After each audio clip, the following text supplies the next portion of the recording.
results in a bit of an awkward claw grip that takes a bit of time to get used to, raising the skill floor in my opinion. The essence management system has always been a bit clunky.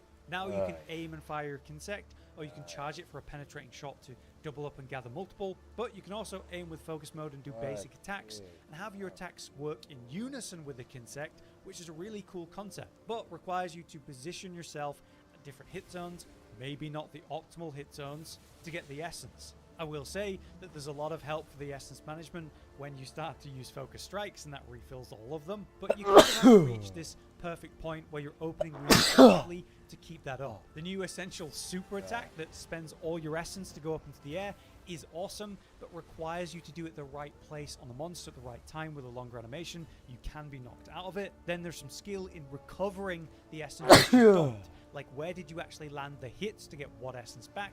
And while you're in the air, maybe do a focus strike mid-flight to hit a wound that's normally out of reach. You can also do the new charge attack while you're in the air to send yourself flying down and do a long combo as you land. But these animations, as effective as they are, do lock you in them, and they're easy to be interrupted. So I think this new playstyle in Wilds is really cool, but takes some getting used to. Therefore, I think the skill floor of this weapon is a bit higher than quite a lot of the other weapons of the game. And maximizing it is really being able to maximize those longer animations and have great essence management at the same time. Getting close to the end here, we now have Charge Blade, which I consider one of the hardest weapons of the game still, but actually noticeably more forgiving and easier than it has been in the past. The reason for that is that this has been one of the most, if not the most complicated weapon for a long time. But now, there's new ways to do the various things you want to. Let's say you want to charge your shield. Oh my god.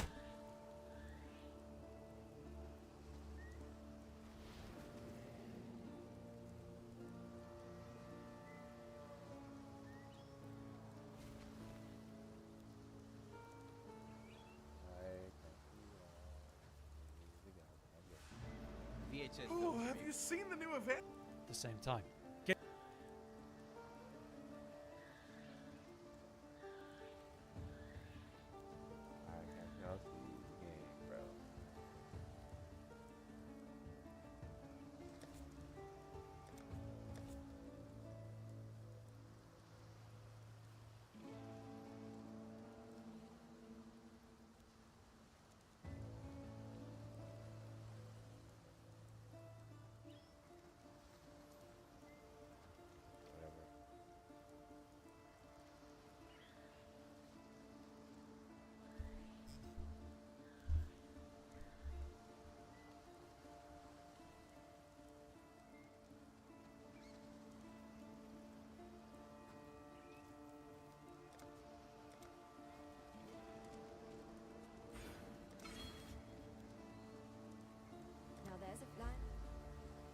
We live. There's an What little help I can offer.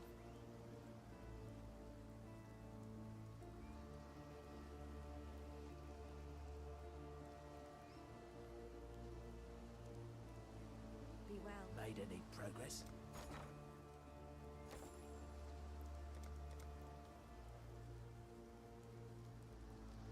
Fine.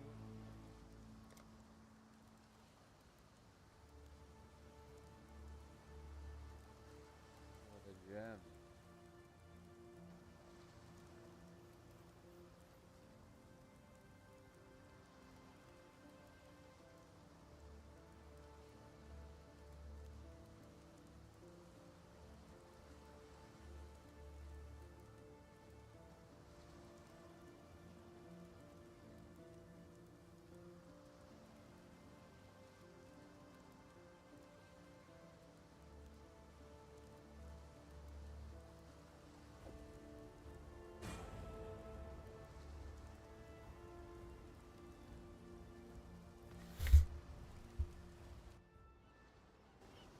Alright.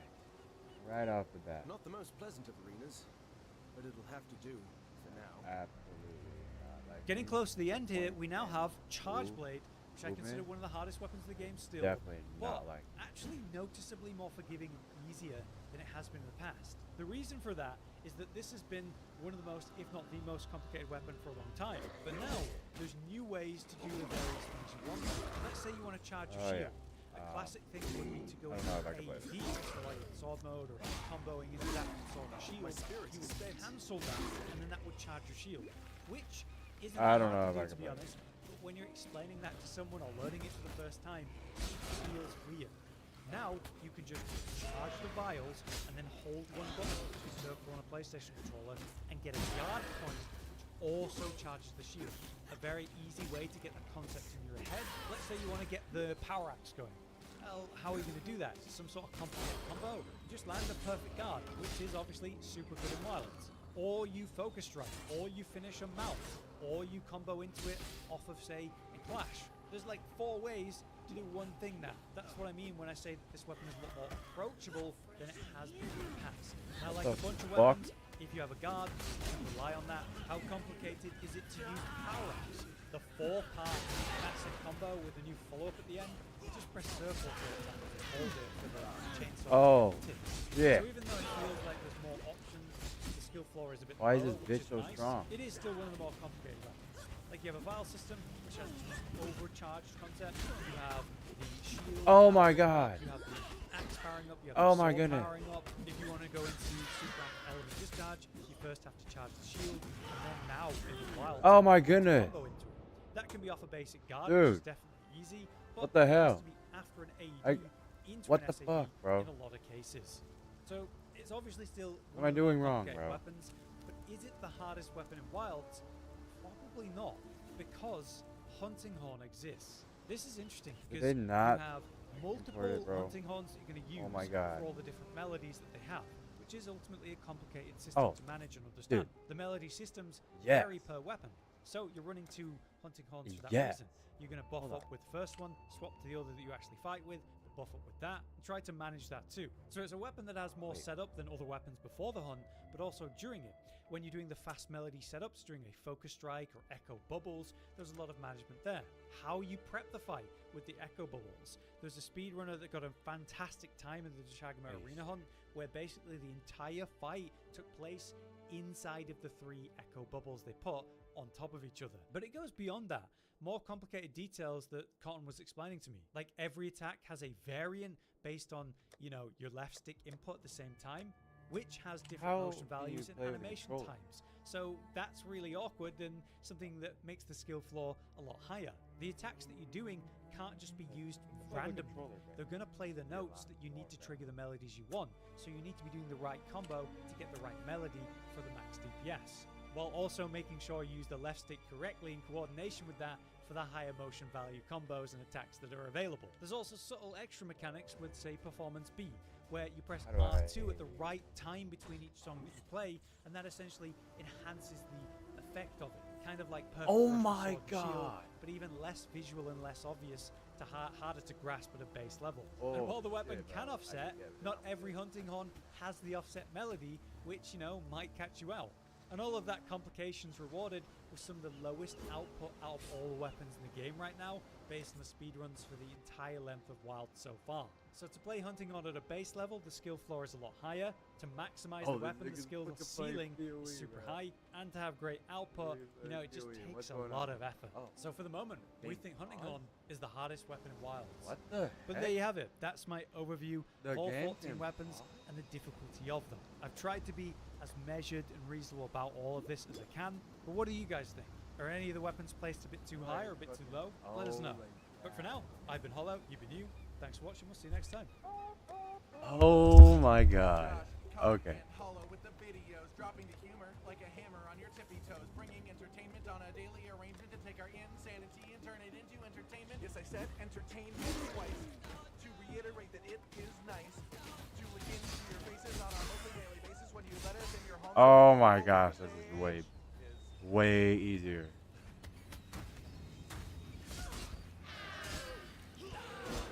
Ow. My spirit is spent.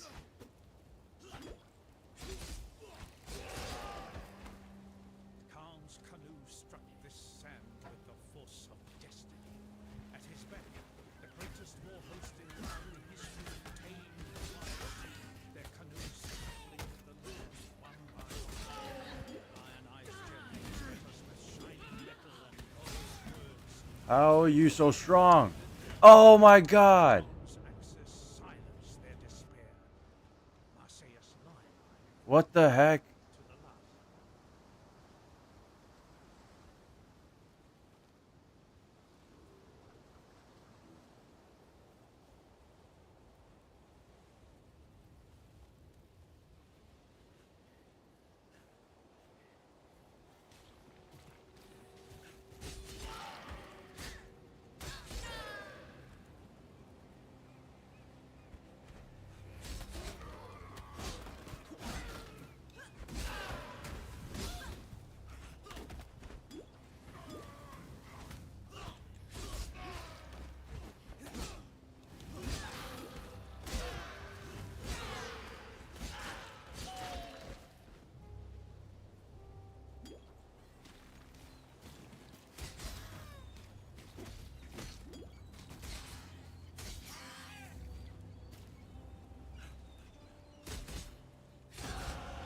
Seems this new arena suits me.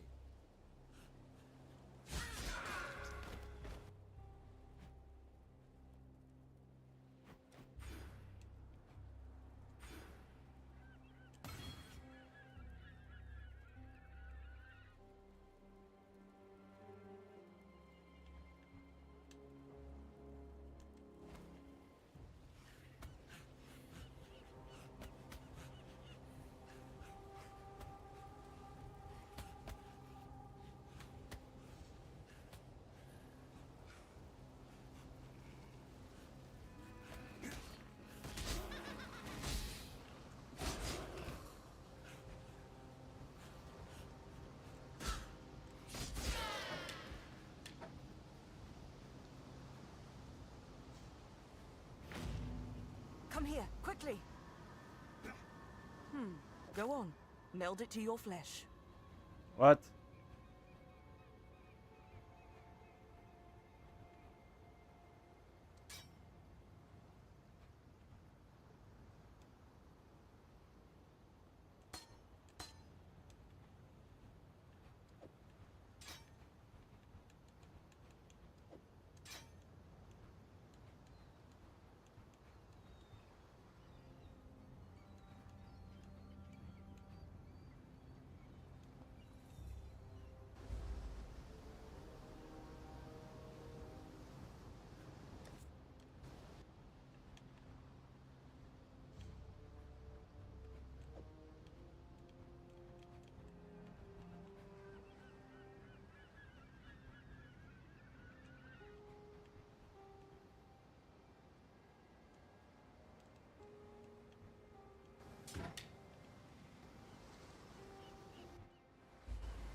How did he know that I was gonna move there? My spirit's a spent. Oh my god.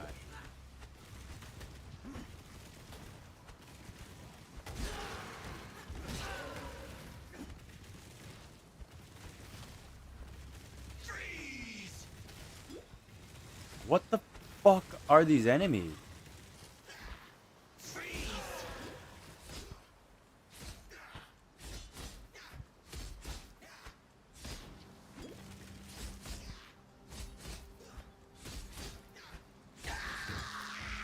Jesus Christ.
am I supposed to be doing here, bro? What am I doing here, guys? What are we doing here, y'all? I don't know. It's like a waste of time. I don't know.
Give it away, give it away, give it away now. Give it away, give it away, give it away now. Give it away, give it away, give it away now.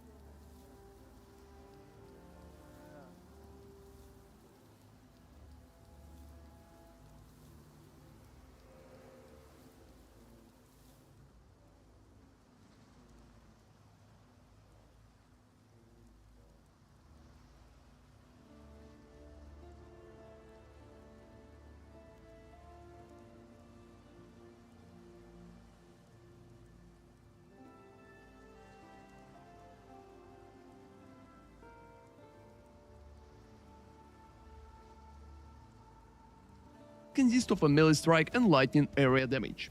You can't hit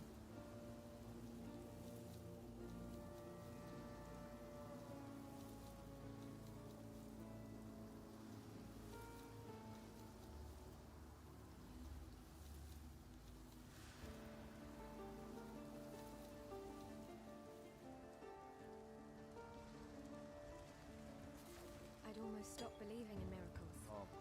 This medicine chest. It's greater than the serums themselves it holds. It tells us that we can do more in Ray class than merely suffer. I've not much to offer in return, but please, take something and thanks me.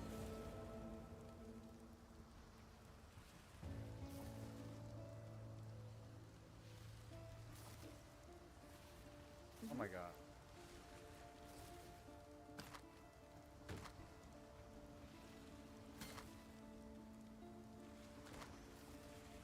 So, a dashing.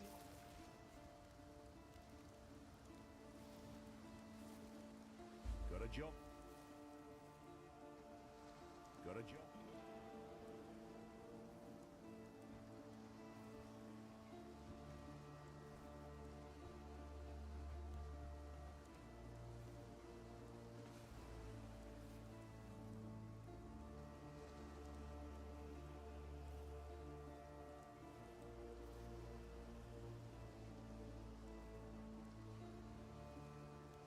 Oh, what I'm doing.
spirit of space.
What am I doing?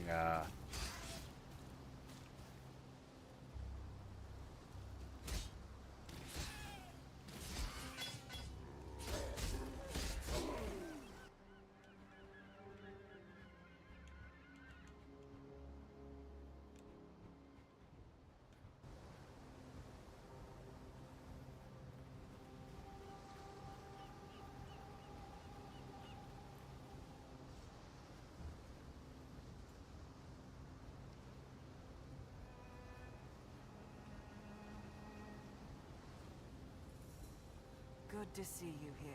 They come from... What?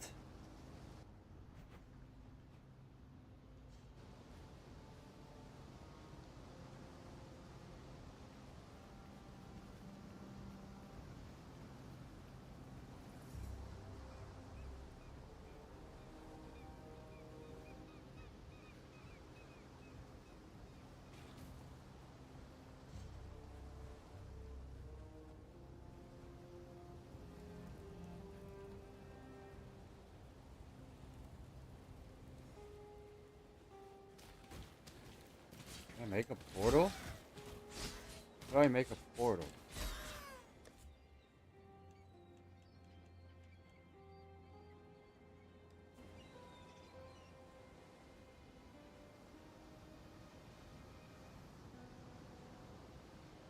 Yo, what the fuck am I supposed to do?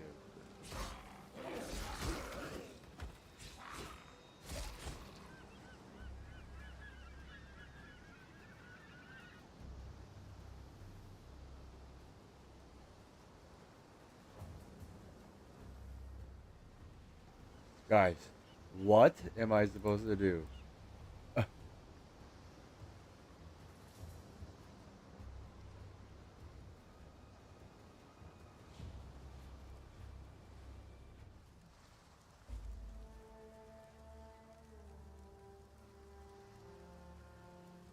have one, right here. What is that? What did I just do? What?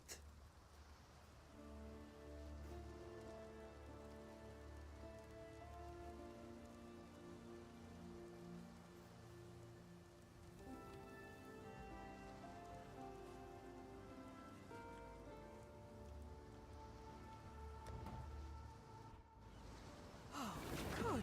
You survived the melding. Now test your new self. Wield the flame against that wall.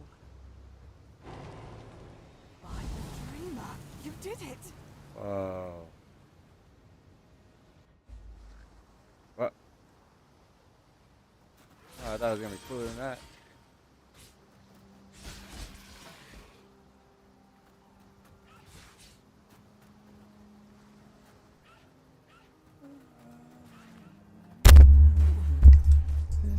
Creation. Oh my god.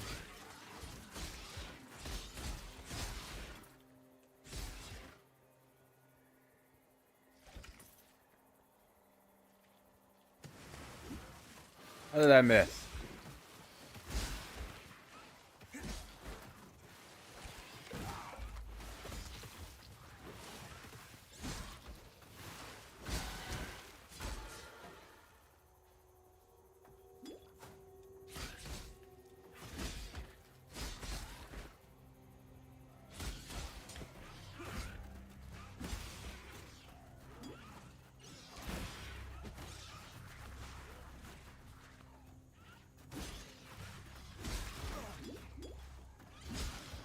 I don't understand how they're missing.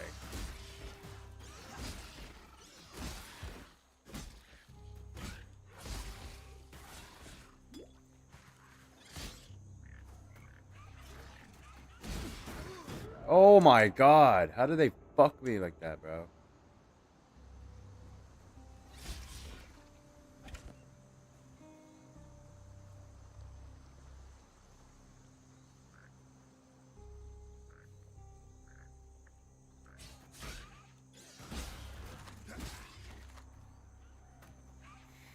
I don't know what I'm doing. Oh my god. They do so much damage. Oh. Okay, so I just auto. My spirit is spent.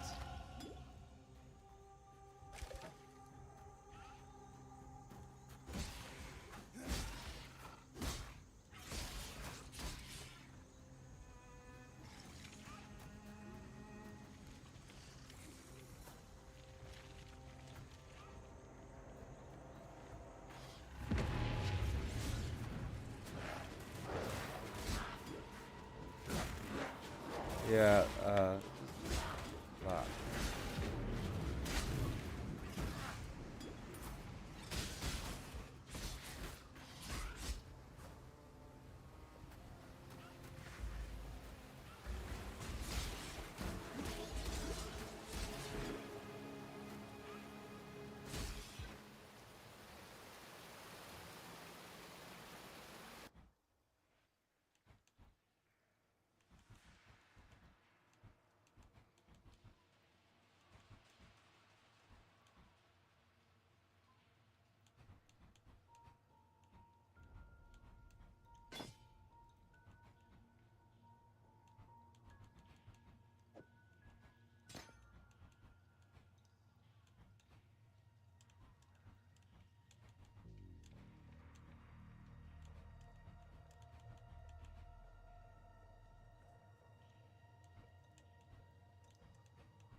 How am I missing?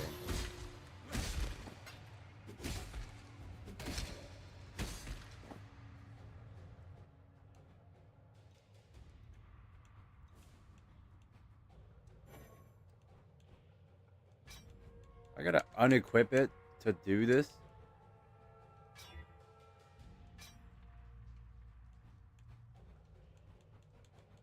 No wonder.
Where the fuck are you guys coming from?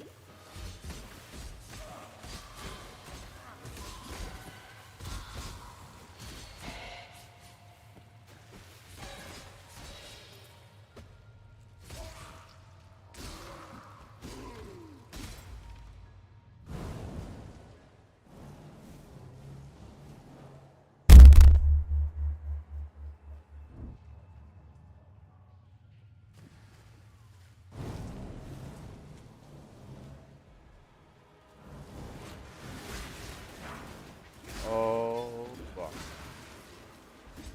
My spirits are spent.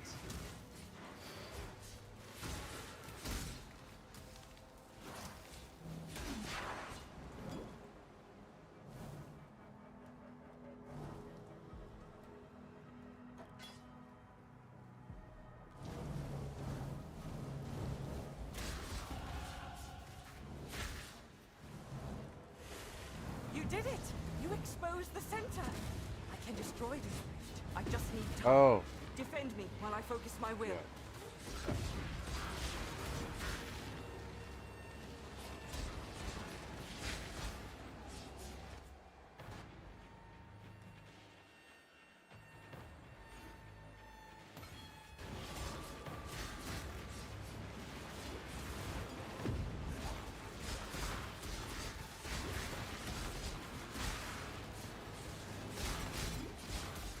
I almost got it! That's kind of cool.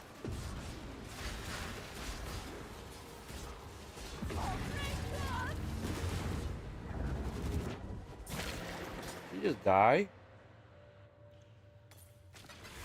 I believe it. Oh.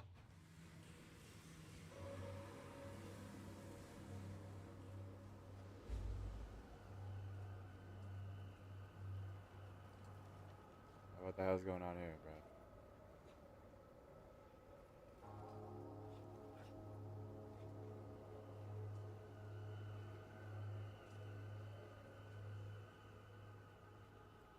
You made it. It is good to see you. Welcome to...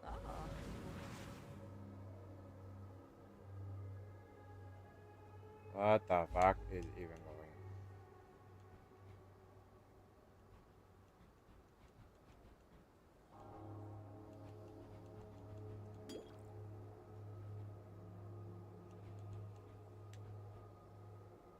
Holy fuck. Go, bro. But navigating this shit actually sucks.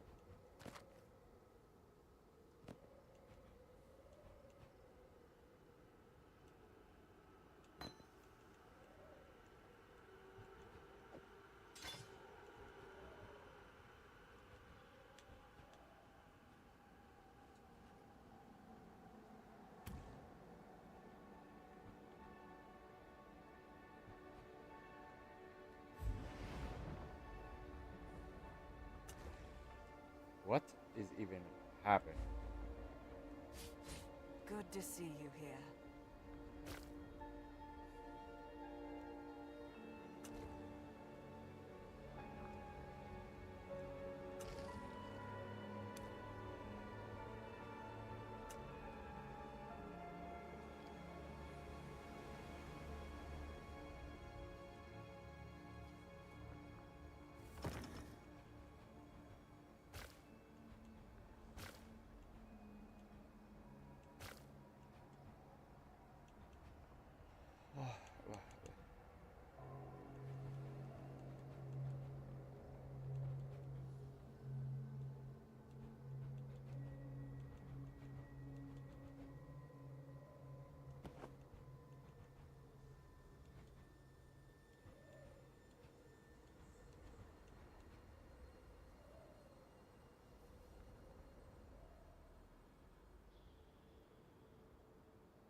Good What to see you is here. happening, bro?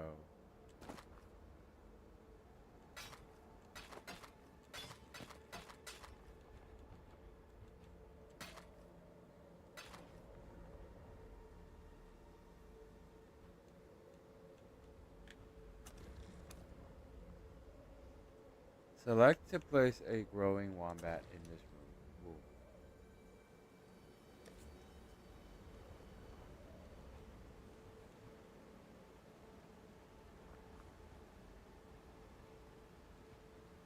Select places item into an allocated weapon item.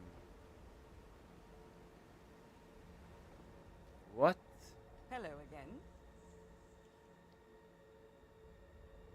I honestly just don't understand this right now. So we're gonna come back to it.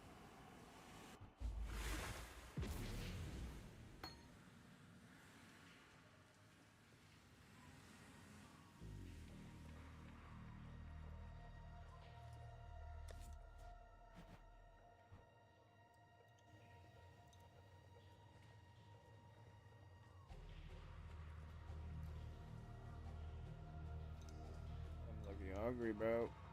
Not gonna lie, not gonna cap, bro. I'm fucking hungry.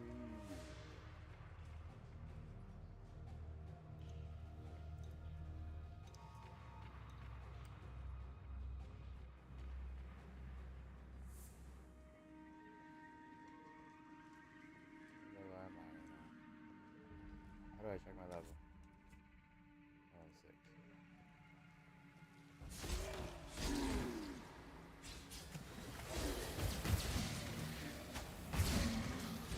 Sometimes it's not hitting.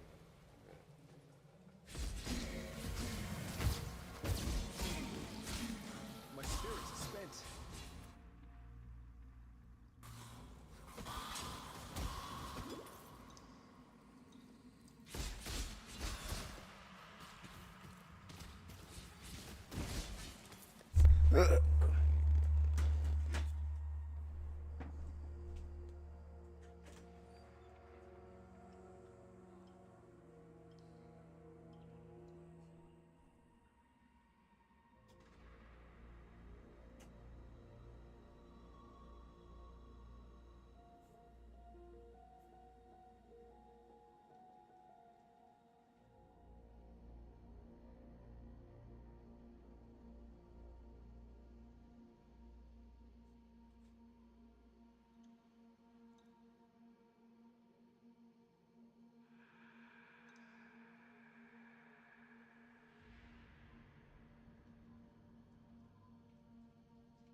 Maybe the shop is in the other room.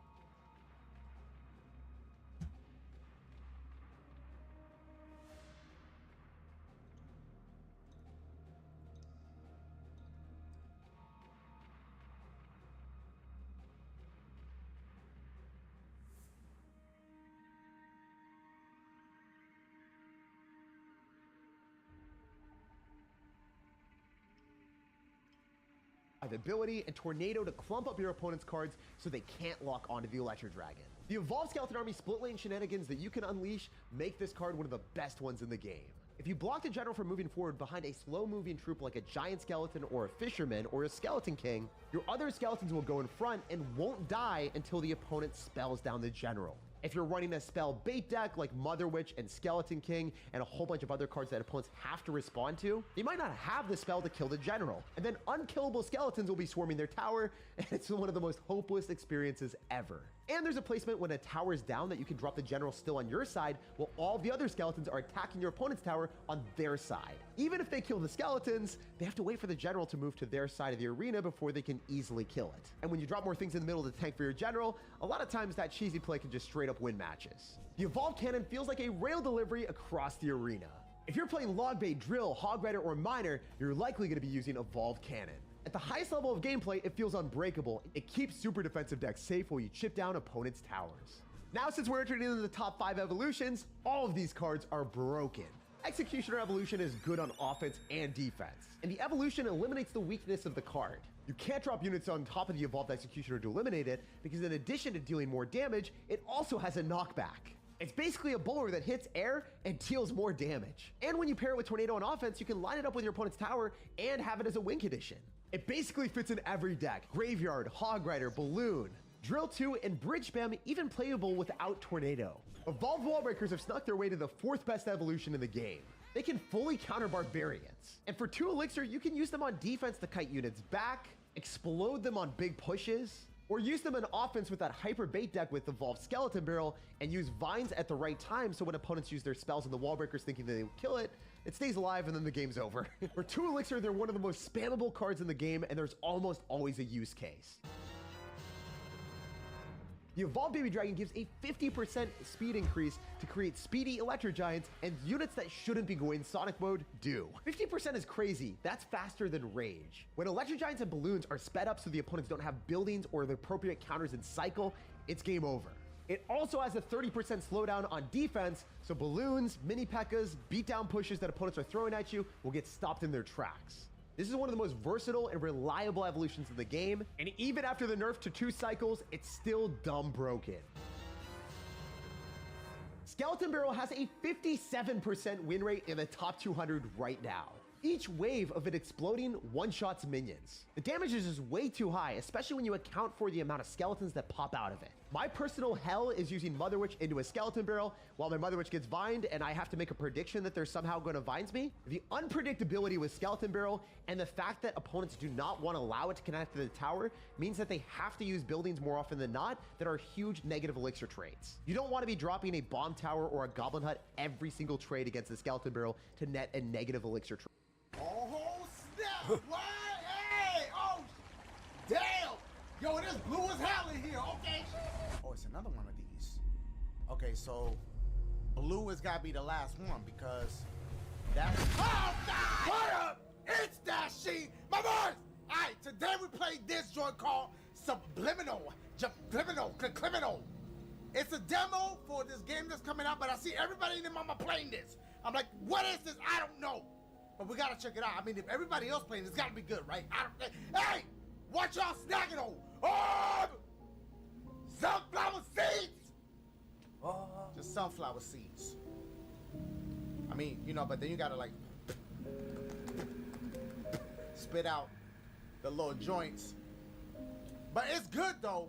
I don't know how much salt, because they do add salt. Without further ado, we're gonna run it from subliminal messages. Like this. No, wait!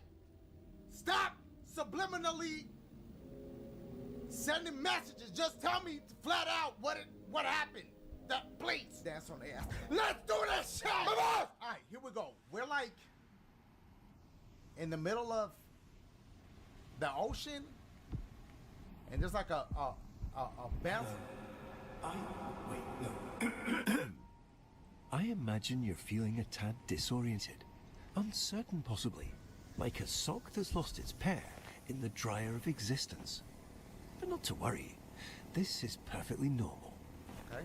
To start, your name is Caleb, and this vast void of nothingness that we're currently floating in is your mind. It's not always empty, of course. We're just doing a bit of maintenance at the moment. And Okay. actually, that's precisely why you're here. What? Whoa! Oh, wait, what just happened?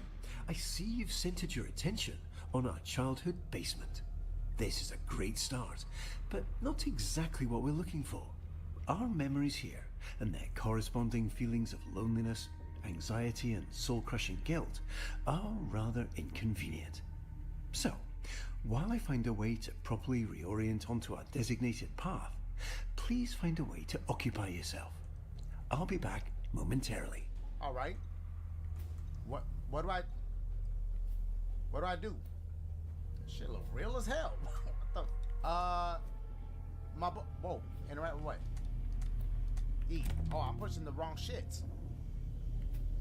Ain't nobody gonna tell me this not a real ass room. This is a real room. There's a Game Boy?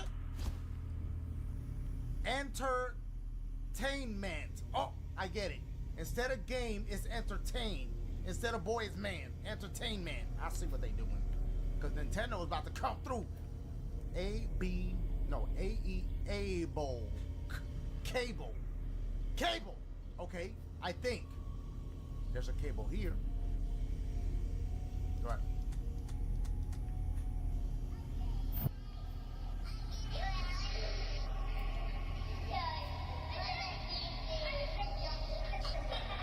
There's a lot going on. Okay, who?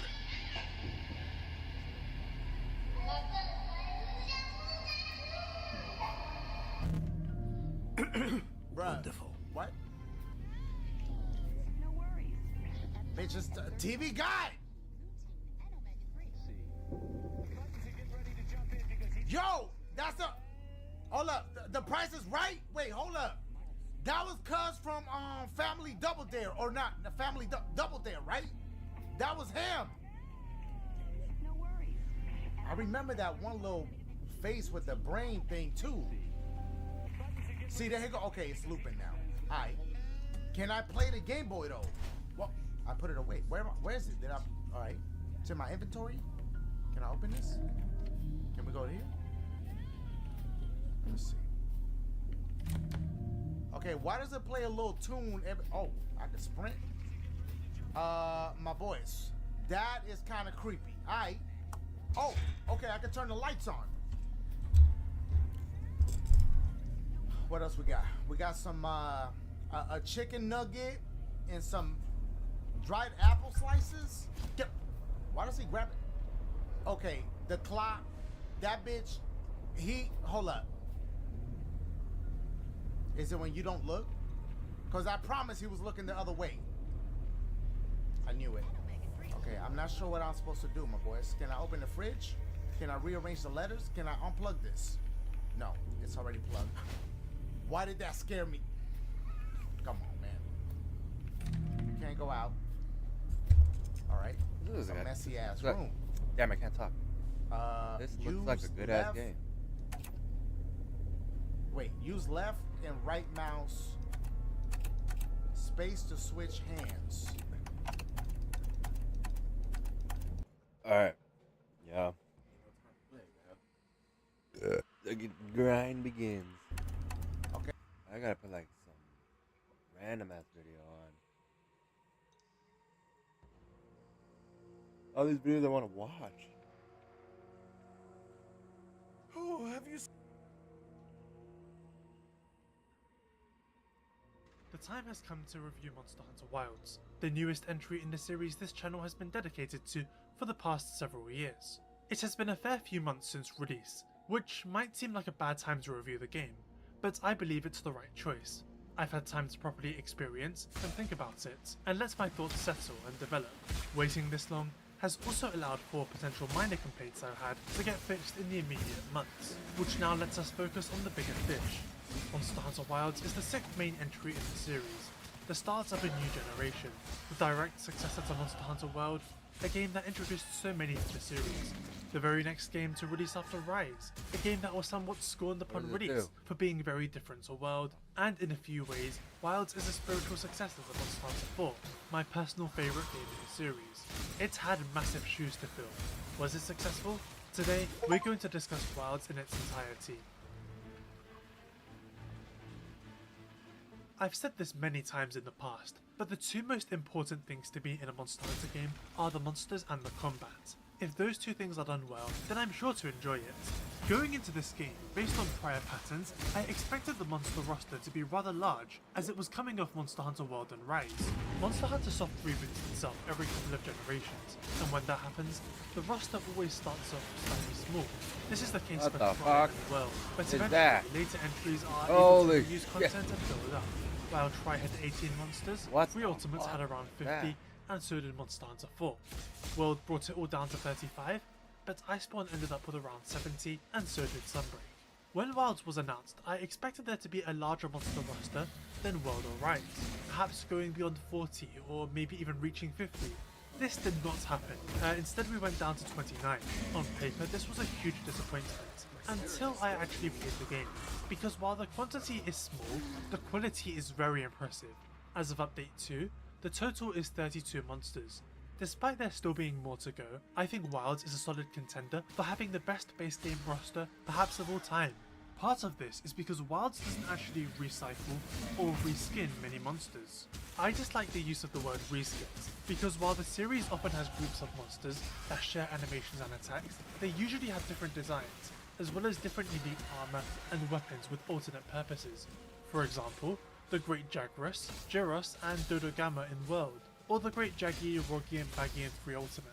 I tend to not call them reskins because I don't think they are, but they're not drastically different experiences. You fight one and you've sort of fought them all. Wilds on the other hand has little to no reskins. Everyone is unique. Take Quemetris, a fiery brute wyvern from the Windward Plains. He's a great starter monster that's beautifully animated, and his fire attacks often catch me unawares. There are no alternate versions of him like there were with Jagras in World, which makes Quemetris more unique.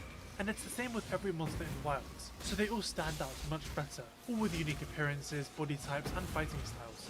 Chatacabra is a frog-like amphibian with a giant tongue and the ability to harden his arms.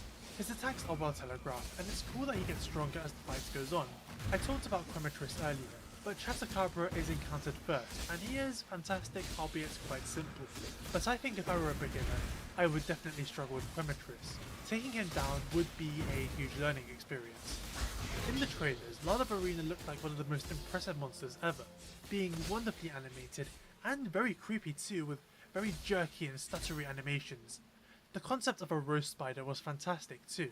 When fighting her, however, she sort of just jumps around a bit too much, and I spent a lot of time chasing after her.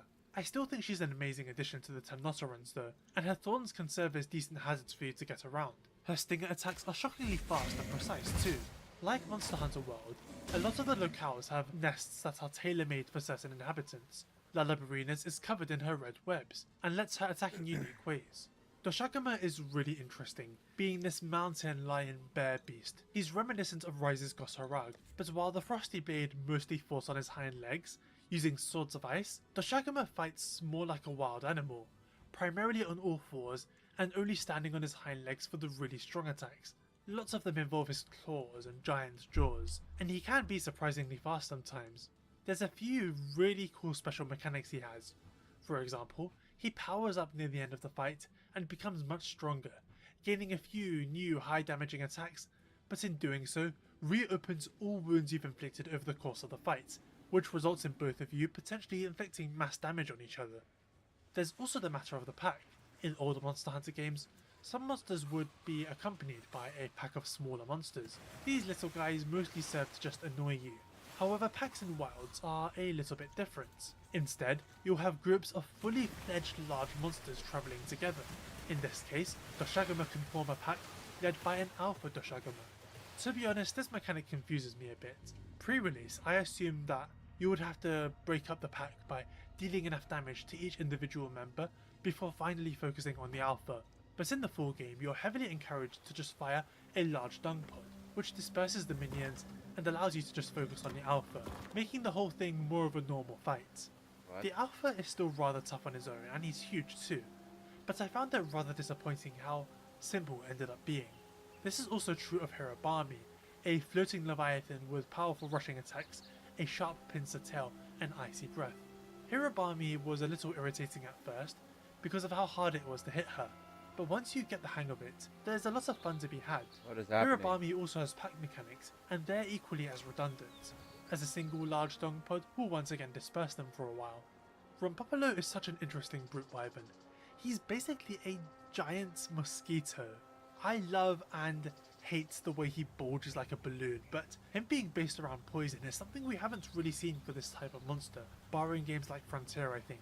I like how Rompopolo sort of injects the ground with gaseous explosions, which sort of makes for interesting hazards. The way he sits on his tail or sprays poison from his tongue is really interesting too, and his claws are really creepy. When you damage him enough, the inflatable sort of burst, and it looks so gross, like a series of blisters. Ugh.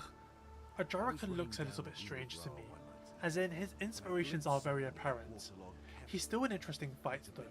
We don't usually see a lot of volcano-bound apes in these games, and so it's fun to see the kinds of things a Juragan can pull off at any given moment. He often uses his shoulder spikes, tails and claws to rub against the ground and create sparks or even explosions, which can cause blast blight.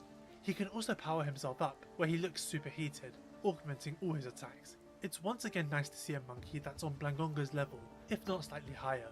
And then there's the crown jewels, the stars of the show, the apexes of the Forbidden Lands. Monster Hunter games sometimes like to give us groups of monsters that are all kind of like a team, the Fated Four from Generations, the Three Lords from Sunbreak. The apexes are that for Wilds, and they might be the best group yet. The idea behind them is that they've evolved to take advantage of the unique weather of the Forbidden Lands. Raydal, for example, thrives during the Windward Plains sand tide. He's this huge, golden flying wyvern with massive wings that he smashes into you, as well as two horns he can point forward to blast thunder like a railgun. He's incredible and his attacks have so much force behind them. I love how he moves, the way he carves his wings along the ground, or how still he becomes when charging a blast. I was a little bit disappointed with how few attacks he had though. His moveset variety is lacking somewhat, but the Arch-Tempered version does alleviate that. Uthduna is my least favourite apex, but he isn't bad. His fighting style revolves around using her weight to crush you, with body slams and surprisingly graceful flips through the air. He appears during the Scarlet Forest's downpour, and the shockwaves from her attacks can send waves of water into you. It's a very rudimentary moveset style that you wouldn't expect to see in a late game monster. Uthduna has this veil of soapy water that acts as a shield, and once you deal enough damage it all comes off, revealing that underneath it all, he's just a fat fish, which is a little bit funny.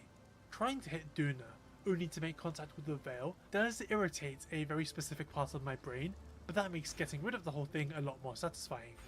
New Udra terrifies me. Monster Hunter Wilds introduced cephalopods to the series, giant squids or octopi with 6 tentacles. New Udra appears during the Oil Well Basin's fire spring, where everything heats up and lava flows through the locale. The thing about me is that at this point I'm pretty good at these games, but my biggest weakness is the unfamiliar.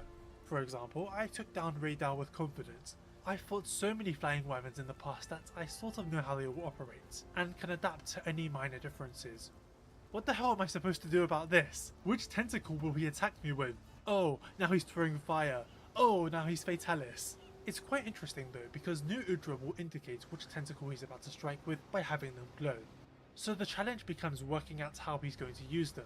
Will he smack it down, swipe it, follow up with another tentacle strike? His body type being highly unconventional means I have to pay extra attention to figure out what he's going to do next. And the sickest part is that every single one of his tentacles is severable. You can slice off every single one and get 6 extra carves. It's amazing. Look, they even move. There's very few words to describe Jin Dahad. What I'll say is that it's unbelievably cool that the apex of the Ice Shard Cliffs is a giant leviathan that looks like a CPU cooler who is so big and dangerous that he has to be fought in his own arena, where he basically becomes Monster Hunter Wilds Safi Jiva, just without the live service elements. Jin Dahad is just incredible. All his attacks have manipulated icy vapors to freeze with every attack. His arena has multiple areas, and he even has a supernova attack, not to mention 3 different themes.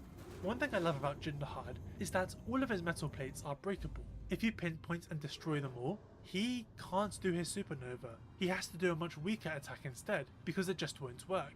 And breaking them all can be a bit of a task, because his backplate in particular resists all damage until the others are broken. So you have to target his head, front arms and tail first.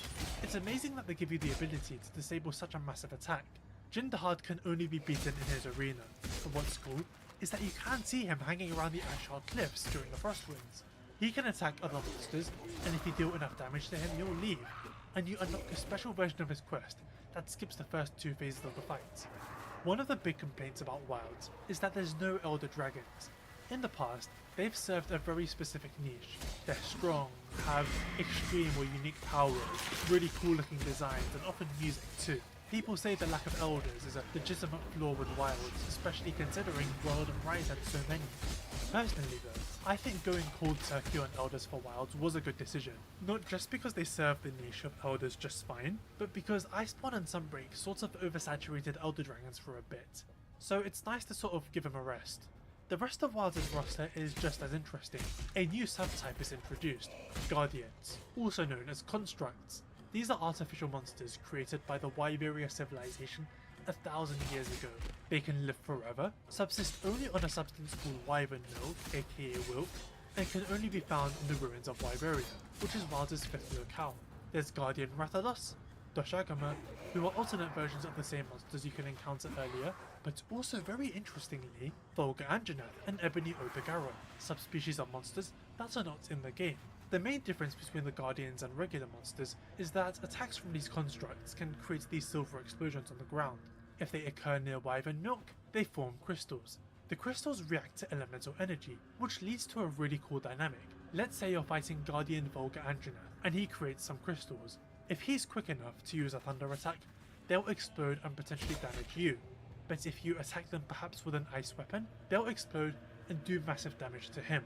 Slinger ammo triggers them as well, and you can find all elemental types in Wyveria, which is really nice. What's really cool is that the Guardians have a natural predator. Shay Wu is another Wyveria dweller. He's not the apex of the locale, but he's just as unique as them. Another cephalopod who feeds on Guardians and other creatures living in the locale. I want to highlight how insane this is. When Monster Hunter 4 gave us Temnosaurons, it was only Nasilla, and that remained the case for ages. When they gave us Snake Wyverns, it was and still is just Naturala. Wilds introduced cephalopods and gave us 2 in one go, and they're both so different from each other. While New Udra is a heavy, flaming tank, Shay Wu is a slippery fellow who can form these crystallized knives and hooks on his tentacles and rapidly attack with them. He's a quick acrobatic assassin, and looks so creepy. Like New Udra, you can sever all his tentacles as well.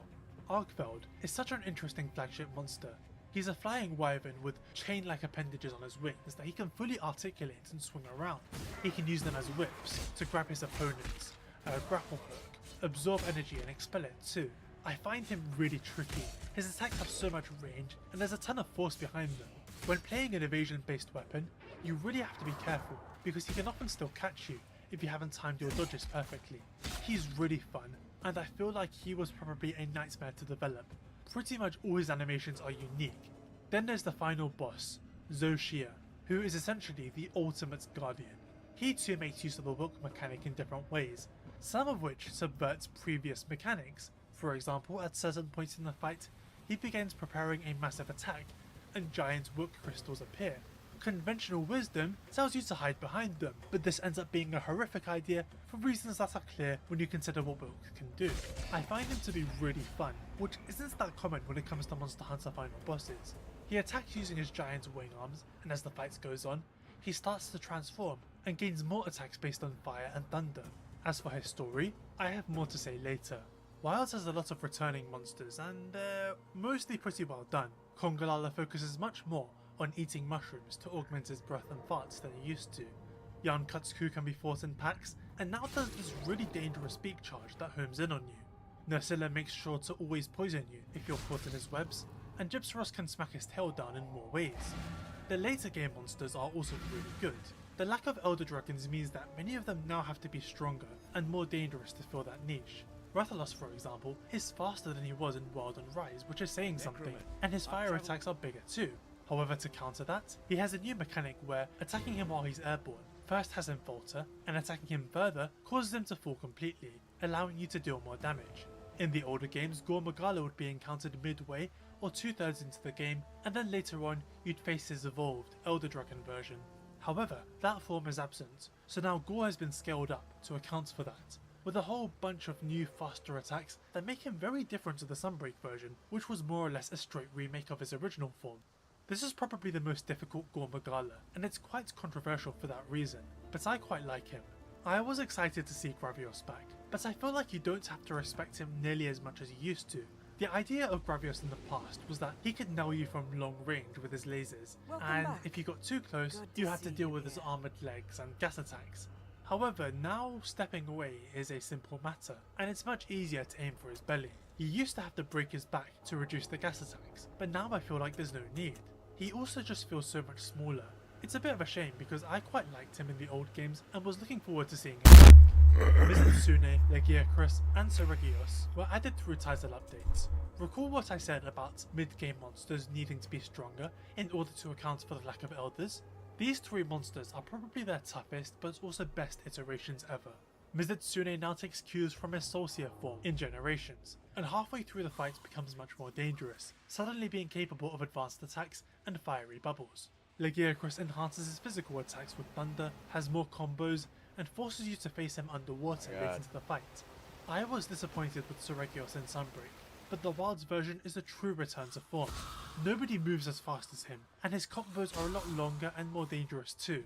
He's very difficult here.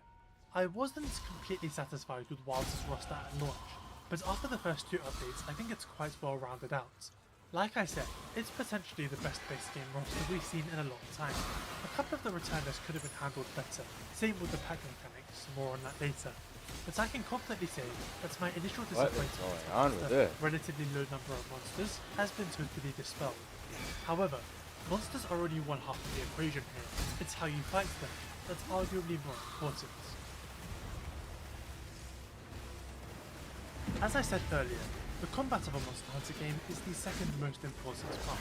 It does not matter if the monsters are good, if the act of fighting them isn't a pleasant experience.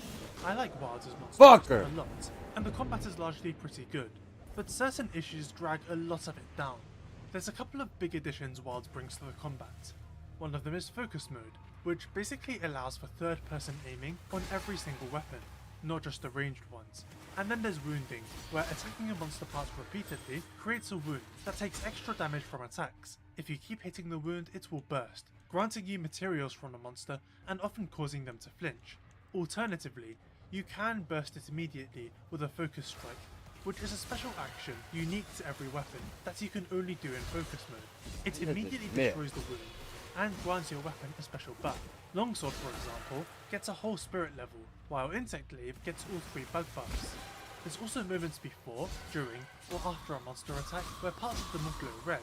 Using a Focus Strike immediately will have the same effect as if you burst a wound, only this time the monster will be knocked away or down in a unique way. It is also worth mentioning that you are invincible during a Focus Strike, and as long as you nail the initial hit, the monster will still take damage from the attack. There's also 2 minor-ish mechanics. Offset attacks, which are certain weapon moves that, when executed with the correct timing, can deflect the monster attack and launch them away, allowing you to rush in for a unique powerful follow-up attack. This can only be performed with heavy weapons, such as the Great Sword or Hammer. Then there's power clashes. In Wilds, you can use shielded weapons like the Lance to do perfect guards, and getting enough of them will cause a quick time event where you and a monster briefly struggle against each other, mash the guard button enough, and you'll force them away.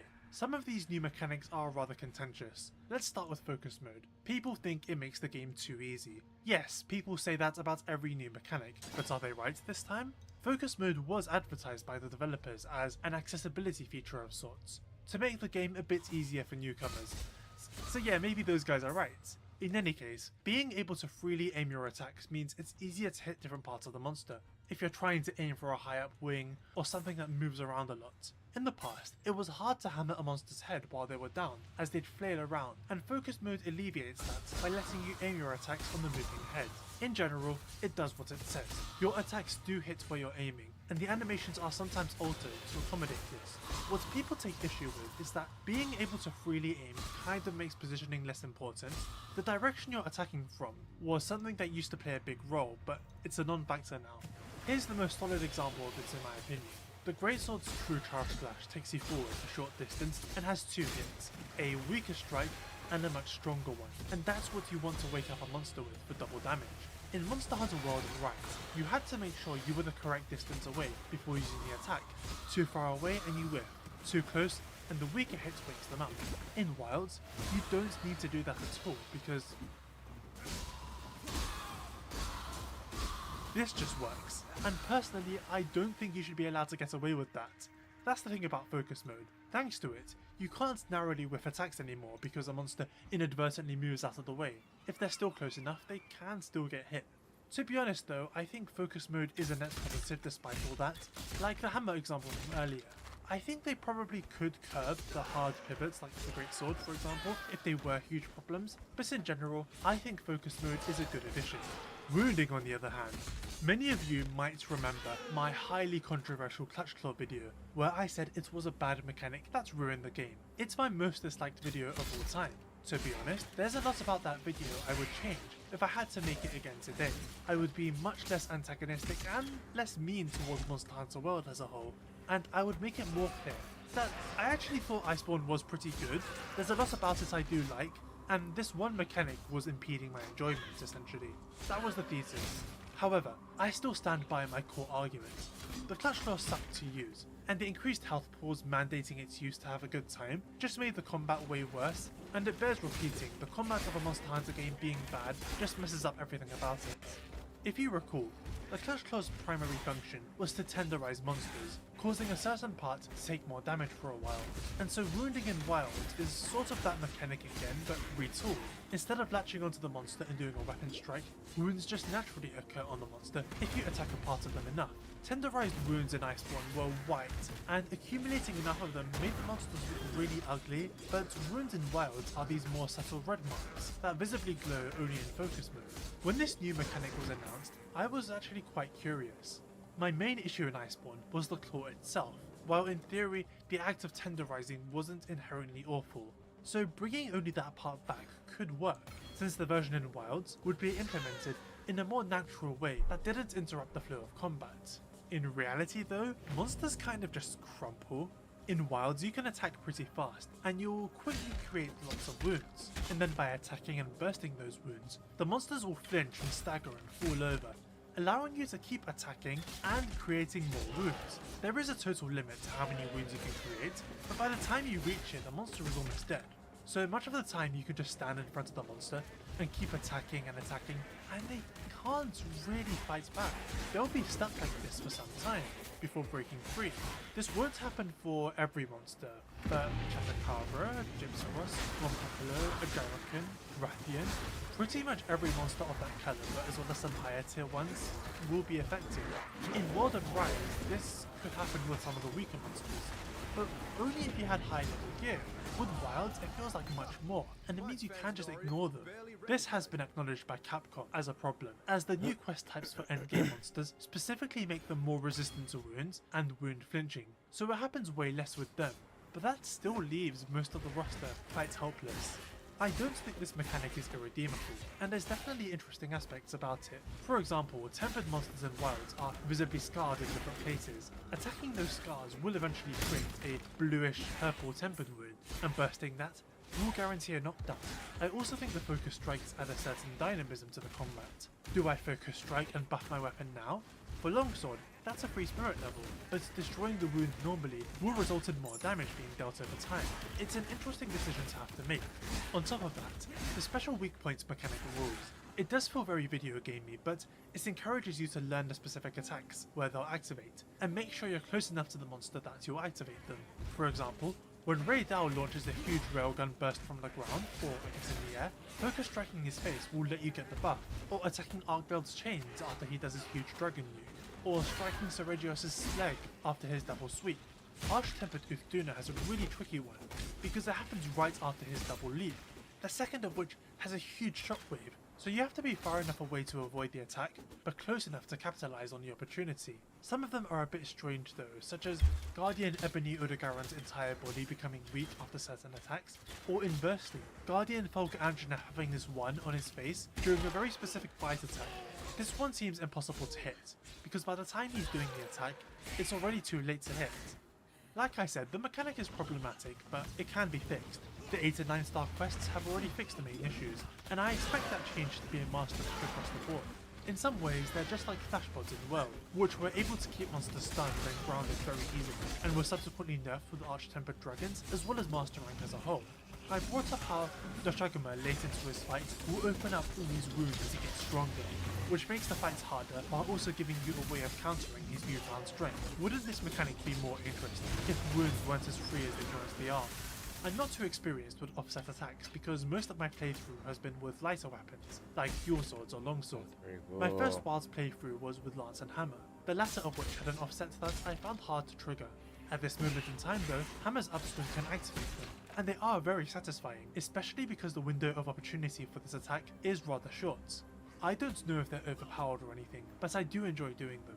Power clashes on the other hand are less interesting, only shielded weapons can have them, which makes sense. This includes the greatsword, which can guard, or even the shield of the sword and shield. However, you can only power clash roughly a third of the roster, mostly the stronger ones, such as Doshagama, Arkfeld, Seregios, Blangonga, Uthduna, but not Gormagala, Rathalos, Fulgurantina, Zoshia, or anything like that, which is weird, and as a mechanic it's very aura and hype moment, so to speak, you know? There's not really any risk of failure, and if you somehow do, there's no punishment, and winning them doesn't really give you a huge reward, so it's just kind of there for shielded weapons to have a special moment, which is cool. There's one major mechanic involving weapons. Pressing right on the D-pad while riding the Sacred, which is a mountain wilds, will allow you to change to a second weapon in your pouch. You can also switch back freely. In my first Wilds playthrough, I mostly brought Lance and Hammer. In my second, I brought along Greatsword and Longsword. Overall, I feel like this mechanic is nice, but only useful to provide a safety net when venturing out of your comfort zone. For example, if I'm bringing Longsword, a weapon I have lots of experience with, and Gun Lance, if I'm trying to use Gun Lance on a monster and I'm struggling, I can just switch back to Longsword to go back to how I normally play. It's nice to be able to do that mid-combat. Then there's battling multiple targets with different weaknesses. You can bring one weapon that has one weakness and another weapon that has the other, so you can cover both without having to go back to your tent. I also know some people bring along a hunting horn, buff themselves up, and then change to the weapon they'd rather use. That strategy works because you keep the buffs. It's not the most groundbreaking feature, but it is nice to have. However, the weapon switching mandated an interesting change to how armor skills are handled. Not only do weapons have built-in skills that are sometimes completely unique, but some decoration skills can only be applied to weapons, while others can only be on armor. Weapon decoration skills include things like critical eye, critical boost, razor sharp, guard, while armor skills are things like constitution, evasion, adrenaline rush. The result of this is that it's easier to have multiple combinations of weapons in the Sacreds without needing to change your whole set.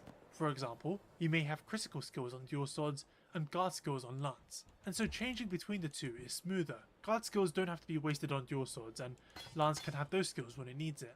That being said, it does limit how you can apply decorations, since your weapon has limited slots compared to your armor. Perhaps you want razor sharp, handicraft and attack boost. Can't have all three though. This, however, can be offset by certain weapons being generous with slots, and the built-in skill often contributing. I think separating skills into armor and weapons was made to help with switching, but the mechanic is still kind of rough. Like, let's say I'm using hammer and longsword. With hammer, I'll have weapon skills like slugger or stamina drain, and on longsword I'll have critical skills, which is all good. But on the armor, I would rather have skills that benefit hammer, like constitution, or stamina surge, which, you know, help with stamina. But longsword doesn't benefit from those at all. It's very hard to make an armor set that is optimized for two different weapons. If it were hammer and dual swords, that would be a bit easier since they both use stamina, but it does limit your freedom to choose overall. Like Monster Hunter World, Wilds has you craft talismans for extra skills and obtain decorations randomly through quests, particularly tempered ones. Many people know I'm not fond of acquiring decorations in this manner. I much prefer how Rise does it, where you instead have to craft them. It gives you a list of things to work for. If I'm trying to make attack decorations, I'll see what materials they require and then go hunt those monsters. With RNG decorations, however, they're more or less dished out at random, and there's no good way of seeing which quest or monster gives what. However, Wilds handles it better than World by simply being generous and giving out more.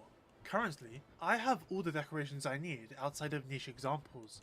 This essentially fixed the problem I had with World's RNG decorations, but in a way that's still less interesting than what Rise did. However, having Iceborne's fusion decorations here is really nice. With the main combat features out of the way, I would like to discuss the weapons I used and what I think of them. Longsword in World and Rise had a playstyle centered around getting to red gauge as fast as possible and then ditching it immediately for a massive burst of damage, which was fine, but it got old after a while.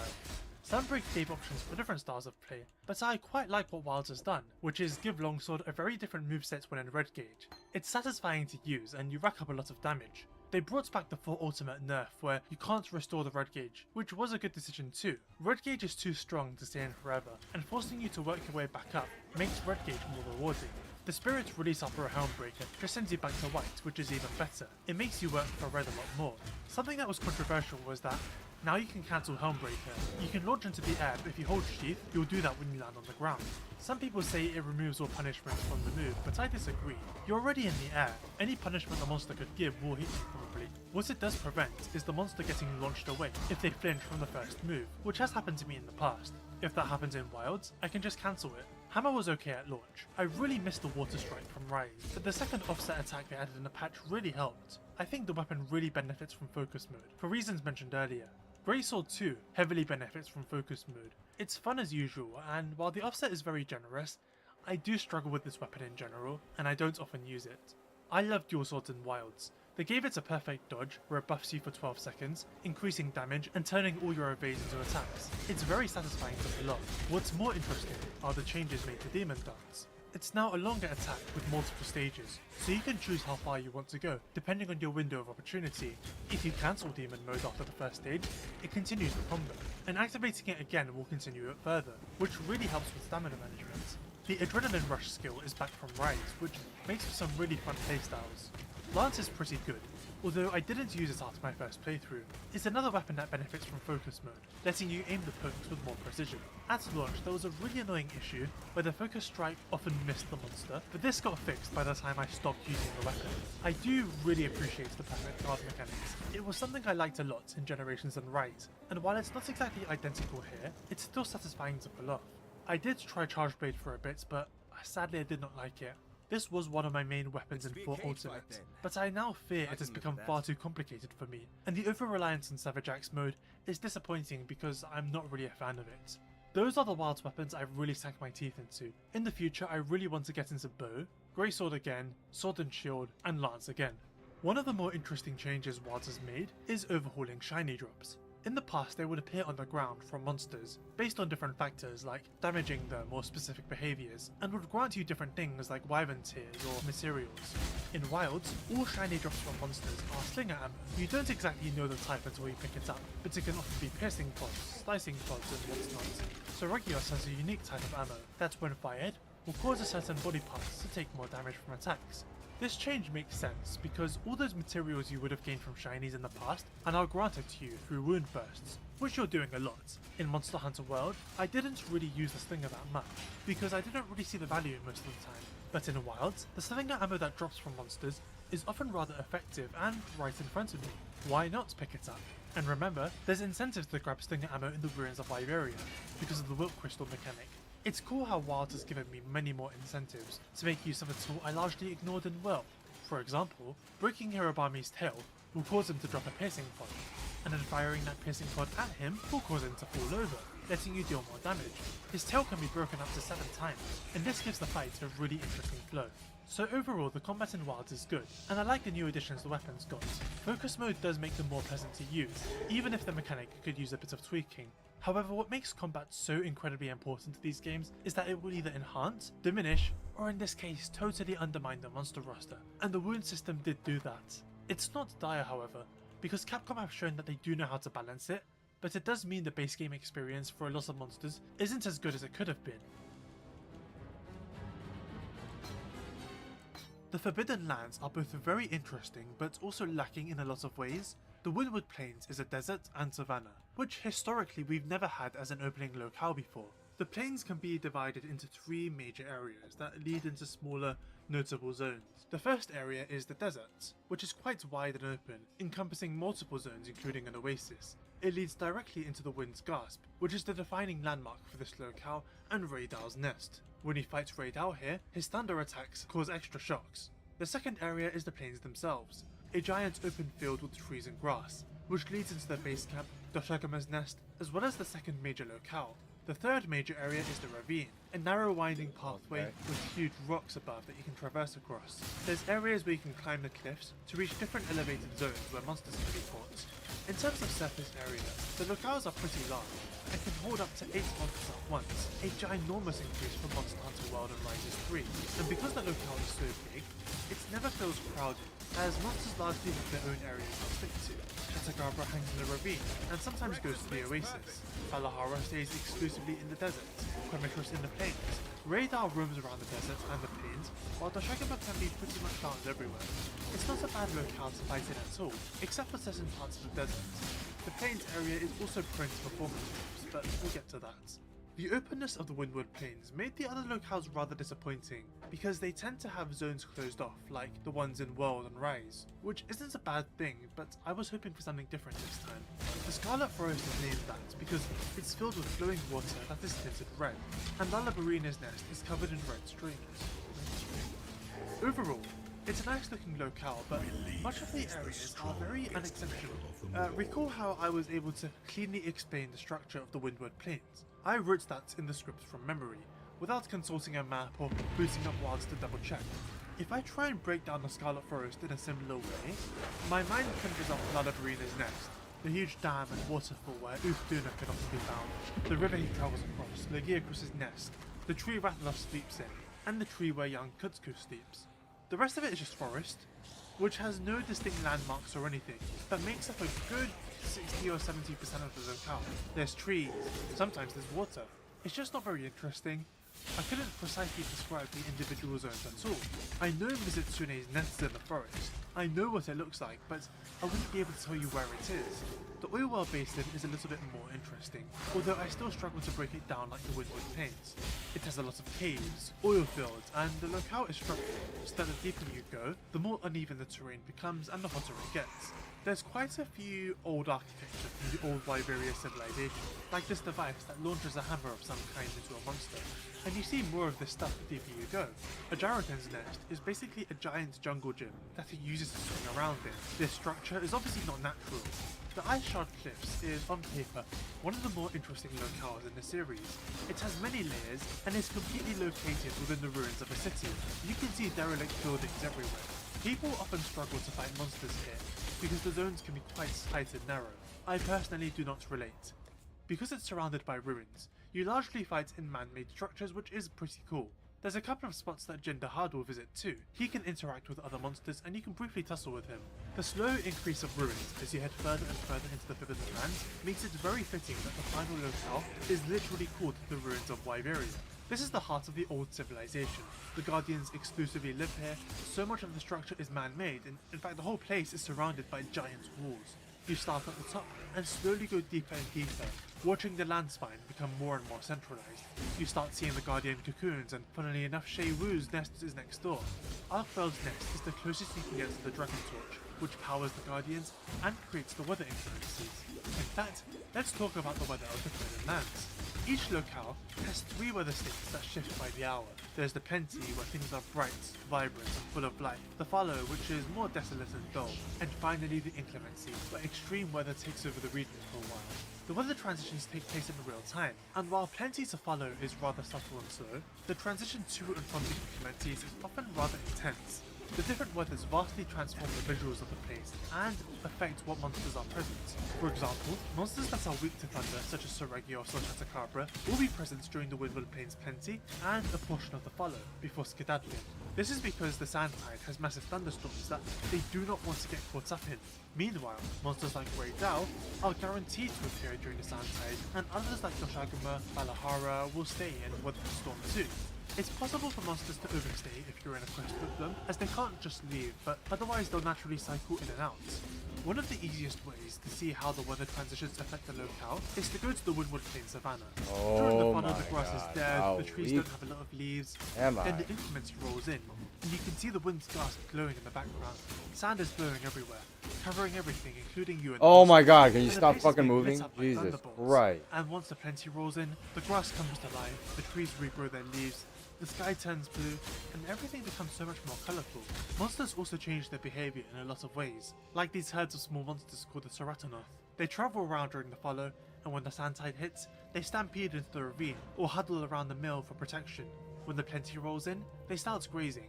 The different weathers are cool, and do drastically change the visuals and participants of any given environment. However, they're also rather superficial. The Inclemencies are supposed to be more dangerous, but they don't amount to much. The random thunderbolts in the Windward Plains don't deal much damage, or prove to be much of a hazard. This extends to the Scarlet Forest downpour, where the rivers flow much more violently, but you don't really feel it at all. In Monster Hunter World, The shallow water in Geratodus' nest was something of a hazard as it noticeably slowed your movement and you had to equip armor skills to negate it. That skill still exists in Wilds, but it only reduces the effects of waves from Uthduna.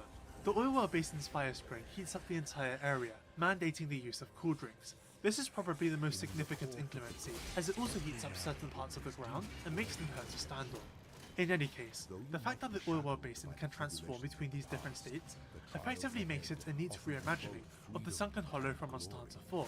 That locale was an active volcano, but later in the story, you could unlock a reskin locale called the Volcanic Hollow, where it was canonically the same place, but hotter with lava flowing everywhere. They had different monster rosters and weather states, but now that same dynamic can exist in one locale, shifting in real time. It's impressive to see how far the technology has come. The Iceshard Cliffs rust winds affects very little from what I can tell. You need hot drinks in the Iceshard Cliffs regardless of the weather, and I'm not really sure how the frost winds changes anything. When the plenty comes in, things are much brighter, and there's even an area where you can see the prior 3 locales far in the distance. Their weather states are also reflected in real time, which is cool. The ruins of Wyveria does not have any unique weather states in the same way the other locales do. Instead, the place is Wyvern stirring as the follow, Wyverns wakening as the inclemency, where guardian monsters are born from their cocoons in real time and populate the area, and then Wyverns tranquility as the plenty. There's a reason this place forgoes the extreme weather, that we'll discuss later. Right now, I think it's finally time we talk about the Sacreds. This is a central mechanic in Wilds. It's a mount that you acquire early into the story. The Sacred carries you, your items, your second weapon, wherever you need to go. It can climb, glide, and automatically take you to places you've marked on the map, including monsters. You can change their names, colour, and equip specific outfits. They're treated as special companions as important as your palico, and I do think they're partly to blame for why Wilds' locales are a little bit hard to remember. Let me tell you a quick story. In the past, I thought Monster Hunter Wilds locales were okay but nothing special. That was until I made a video discussing every turf war ever, which required me to obtain footage of most of the turf wars in these games. In World, this process involved me finding a quest or expedition with 2 turf war capable monsters, equipping a challenger mantle, and luring one to the other. And this meant I had to often travel long distances through the locales. This was significant because the challenger mantle kept monsters aggroed on me, which disabled the scout flies. Scout flies in Monster Hunter World are functionally a giant's glowing arrow that leads you to different things, namely monsters and items. The mechanic was likely conceived as a way of navigating World's larger and more complex locales, but you couldn't turn them on, and it just resulted in me not really getting a sense of the structure of the more complicated locales like the Ancient Forest.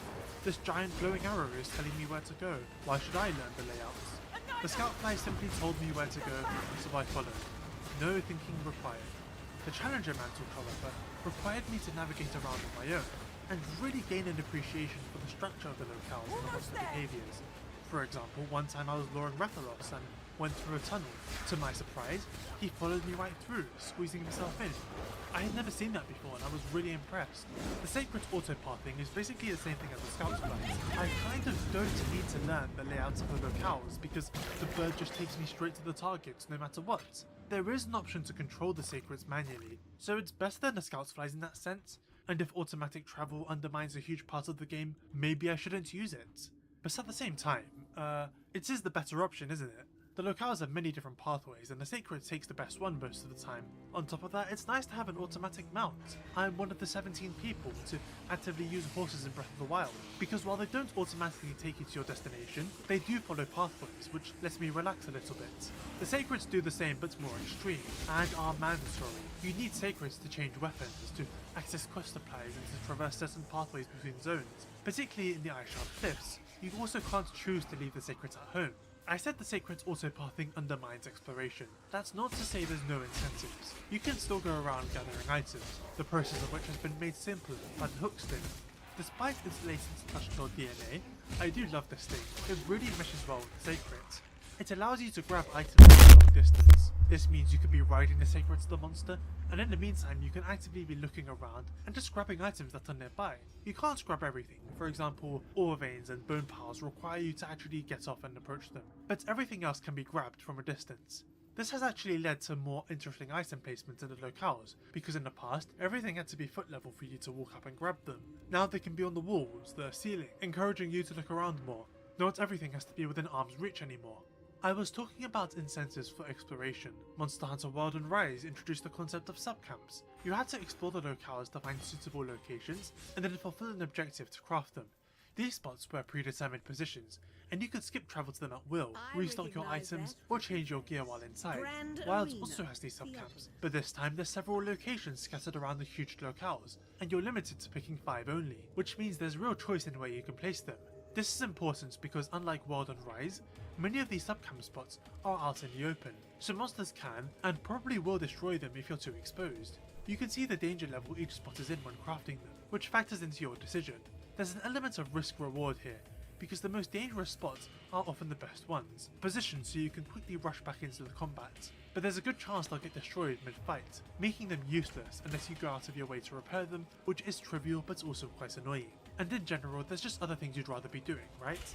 It's in your best interest to really explore the locales on your own, and find these subcamp spots, because the really good ones are in great locations but are also totally safe from monsters. And those are the ones the Sacred is unlikely to just naturally stumble upon. You have to find them yourself, and having a wide range of subcamps can really reduce the amount of time you spend running around. Let's say you're hunting Uthduna. The main base of the Scarlet Forest is far away from your starting point. You either have to spend 2 minutes heading over there, or if you're a clever hunter, just skip travel to your subcamp and ride 10 seconds instead. Having 5 slots really lets you cover a lot of the locales. And what's significant is that when playing online, people are forced to use the Quest host layout. And many people have terrible layouts. I hate it. Do some exploring, people. My subcamp layout on the other hand is sublime, and my SOS or hub hunters who join me are never left wanting. What I'll say is that monsters destroying subcamps isn't really... well, it's a strange mechanic. What happens is, the monster will stumble upon the subcamp and you'll be alerted, and then 15 to 20 or so seconds later they'll destroy it. I'm not sure what you're supposed to do here. Engaging a monster will stop them from targeting the camp, but more often than not I'm already fighting someone. Sorry Quematrus, I'm in the middle of something here, so they'll likely just destroy it, and restoring it is so easy that the whole mechanic is kind of meaningless. You just walk up to the cat and spend some points. They also restore themselves when the quest is over, or if you change locales, there's no long lasting consequences to them being destroyed. But that might be a good thing, as it emphasises choice between totally safe but out of the way spots, and those that are right in the middle of combat zones. If the latter were never available due to always being wrecked, you would never really use them. There's one more aspect about Wilder's exploration and locations that is very important to the game, arguably the most important thing. Everything is interconnected. The main base where you can talk to NPCs or forge your gear is directly adjacent to the Windward Plains, and you can just walk out there. No loading screen or anything. The base is not treated like a separate location at all, just a part of the world. It goes further. The Windward Plains has a direct path to the Scarlet Forest. No loading times, you just walk into the next locale just like that, and it will be populated with all its unique monsters and its own base of operations with all its NPCs, and then you can just head back to the plains, or go right ahead to the Oilwa Basin. Totally seamless, with no loading transitions. There is a loading screen to go from the basin to the cliffs, but that's only because geographically, it's much further away and would take too long to walk. Besides, the cliffs are connected to the ruins of Wyveria, so that's cool. The locales themselves being connected to each other is not a huge thing.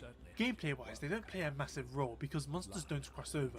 It's just a nice option. Capcom were actually very careful to never use the term open world when describing Wilds, because it's not actually an open world game. The pathways are mostly just for story purposes, which we'll get to. Relating to the interconnectedness is one more thing we'll discuss briefly because it will be important later. Each locale has its own base, right? Where NPCs such as Gemma the Blacksmith hang out, as well as shopkeepers and what's not. Well, each locale also has its own village. People live in the Forbidden Lands, they have their own cultures and routines. The Windward Plains is Kunatha village, which is on the edge of the desert and can be accessed from the ravine. They're a culture that gets most of their work done during the Falla, holds up during the Sandtide, and then celebrates during the Plenty. Sacrets are valuable to them, and they actually give some to you during the story. The Scarlet Forest has the Woodward hideout. Woodwards are these lineans home to the Forbidden Lands. They can speak and love making fancy outfits. The Woodward hideout is within an old ruin, believed to be created by Wyveria long ago. The Oilwell Basin has Azuz, the Everforge. This is an ancient forge created by Wyveria a long time ago, but is now home to the Bone Folk, Iron Folk, and Oil Folk, groups of people whose jobs are to gather bones, oil, and forge steel. The Fire Spring is deeply important to their forging process. Sild is located within the ruins of Wyveria, where remnants of the Wyveria civilization now live. The people here wear special coats to keep Guardians from seeing them as a threat, and they're dedicated to keeping what remains of the knowledge of Wyveria alive. Finally, there's Suja. This is technically the Iceshard Cliffs village, but it's far away geographically and is even a separate icon on the map. It's populated by Wyverians who long ago used to live in the main city and left following its fall. Suja is high up in the mountains and deliberately far away from the changing weather of the Forbidden Lands. It leads straight to the gathering hub through a loading screen. So aside from Suja, all these places are located within their respective locales. You can skip travel to them, talk to the NPCs, purchase their services, accept side quests, and when you're ready, simply walk out into the locale and start hunting monsters. This also goes for the base camps, which are also located elsewhere in each locale. It's not exactly an open world, but it is to a greater degree than all prior games, and this leads to Monster Hunter Wilds having a really interesting gameplay loop, story, and setting. When they write the song, Wilds is a pretty major departure from how monsters are normally hunted in these games. Usually you accept a quest from a base or village, go to the gate, load into the locale, hunt the monster, receive a 60-second window to carve the parts, chill, then get your official rewards in a separate screen, and are sent back to the village or base. That's how quests usually are. Games like World or Rise have special expeditions that let you go out into the locale and just hang out, hunting whoever is there for potentially hours on end. Wilds combines these two styles of quest. In Wilds, you simply walk out into the locale, start fighting a monster, and after a small but fair amount of damage is done, a quest will be created in real time. After defeating the monster and getting the quest ending alerts, you simply remain. You aren't sent back to base. You're not even forced to wait out the ending timer, as you can completely skip it. Same with the quest results screen. The result is that you can just go and fight another monster, do the same thing, skip the results, repeat. It feels revolutionary. This type of quest in the open environment is called a field survey. From the world map, you can actually start field surveys in other locales, and you will see a loading screen as you quickly travel over there. But once you've defeated the monster, you can simply continue existing there. It has to be remembered that every wild locale can hold up to 8 monsters each, unlike World and Rise having 3. So when in a locale, you have a lot of choice in who you can fight at any given time. And with monsters cycling in and out with the changing weather, things stay fresh. There's also a range of difficulties at play here, thanks to the new ranking systems. Monsters will either be 1 to 5 stars, which indicates how much damage they'll do and how much health they'll have. You can also see a list of the specific rewards they'll offer, which can include decorations, but also even guaranteed parts that would otherwise be rare, like gems or plates. 5-star monsters will generally have better rewards than the 4 stars. The idea of Wilds is that you can sort of live in the locales, with only the occasional need to visit the main base. The only practical purpose is to forge gear, because that yet is not possible. You can eat full meals while exploring, as the grill has been upgraded to do that, in addition to cooking meat. You can also accept registered quests out there. Official quests are still a thing. You accept them from Alma, the quest handler at the main base, or out in the field, because Alma accompanies you on her sacred at all times. She tends to hang back during combat, but you can always see her there, and if you go and talk to her, you can accept quests right out in the field. Alma also approves any field surveys you start while out and about. Taking official quests functions how they would in the older games. They often take place in specific weathers at different times of day, and as such, you'll have to load in and out of them. Although loading times are short, so it's not a huge concern. In terms of quests, there's your optionals, the normal quests, you know. There's the weekly event quests that rotate in or out. And then there's investigations. If you see a monster on the map that looks particularly appealing, but you don't have the time to currently hunt them, or are busy with something else, you can save it as an investigation, which allows you to hunt it later as a quest up to 3 times, with all the same rewards included. You can also save the last field surveys you hunted as investigations too. This is a really nice system because over time, you can save a bunch of quests, and then one day just do them all. You can also host them for others. I recall one day, I saved a 5-star gender hard tempered investigation, and my friends needed to fight one, so we all just spent the next hour or so doing that. I do have a major problem with this though, which is that you're often reliant on RNG to determine which monsters show up. There's a lot of different variables such as which star level they're at, what rewards they offer, or whether they're tempered or not. One of the post-launch updates added new difficult quests for certain monsters, indicated by an 8 or 9 orange star, and that's another variable on top of that. Many of these are dependent on your hunter rank, so if you're HR 100 and above, then you'll mostly see higher star rank monsters and often tempered ones, which makes sense because a hunter rank 100 hunter will likely be wanting to see endgame content most of the time. But what if you're not? Let me give you an example. I wanted to craft Sergio's armor. He is a rather difficult monster, however, and I kept getting rank 8 5-star tempered versions. But I could only beat with a lot of effort and a lot of failures. I would have really liked a 3-star version to practice against, or even a normal 5-star version before working my way up, but that choice often wasn't there. I realised I had an easier time using dual swords against him. The perfect dodge came in very handy, but the only good thunder dual swords were from Legiacrus, so I decided to fight him, and same problems but different ones too. Legiacrus would not appear for me. I knew he showed up during the Scarlet Forest plenty, but he was never present, so I couldn't fight him. And on the rare occasions he did show up, again, 8-star difficulty, 5-star tempo. And at this point in time, I had only fought Wilds Legiacrus once for the story quest, and it had been some weeks, so I had a lot of trouble with this new version. No frying pan, just straight into the fire. It got worse when he went underwater, because it slowly dawned upon me that I had totally forgotten what I was supposed to do down there, so it ended badly. There is an alternative, optional quests. If you can't fight Legiacrus in an investigation, there's a nice optional quest instead. The problem with optionals though is that they're all 3 stars and the rewards are often never as good as you'd get from investigations. So they're fine, but kind of feel like a waste of time. Wilds' gameplay as a whole feels reminiscent of the Guiding Lands, an endgame locale in Iceborne that contained enough varied biomes to house almost every monster in the game. That place had a system where hunting in a specific region would raise its level, allowing for stronger monsters to show up. You could also manually lower it, so weaker ones could appear too, and if you wanted a specific monster, you could craft a lore that would guarantee its appearance. The Guiding Lands was nowhere near a perfect system, and I don't think Wilds needs the same kind of manual leveling or a lore system. In fact, I think the way the system currently juggles so many monsters is quite impressive. Only Legiacrus so far has been this elusive for me, but it shows how that system in Iceborne had ways of letting you fine-tune who could appear, so I hope with Wilds they can balance it out just a bit more for the future. Generally, it's a good gameplay structure. It's actually fantastic for quick pick-up-and-play sessions, which Monster Hunter always excels at, but this takes it to the next level. I played the game's first beta and thought it was good. It was just the Windward Plains with Chatakabra, Balahara, the Shagama and his alpha, as well as Ray Dal, with the changing seasons rotating them in and out accordingly. But what really sold me on the game was when it added Gypsaros. I don't like the guy, but he was enough to diversify the roster enough for me to realise, oh wow, the game is going to be crazy when there's actual variety. I can't wait, and it did deliver, but not immediately. The story came first. The whole game, hunting in the open environment, the seamless beginning and ending of quests, it only really opens up when the main story is complete, which takes around 16 hours give or take. The main narratives of past Monster Hunter games primarily took place in a single-player village. The multiplayer hub quests would have light narratives usually pertaining to the imminent threat of the final boss, and would be much less involved, usually delivered through text. Monster Hunter World took things several notches up with voiced cutscenes and heavy story integration into quests. They also made it so there was no single-player only content. Everything could be played with others.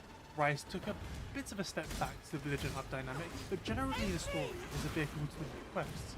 You accept the story quest, fight a new monster, which progresses the story and unlocks new monsters all the way to the final boss and sometimes beyond.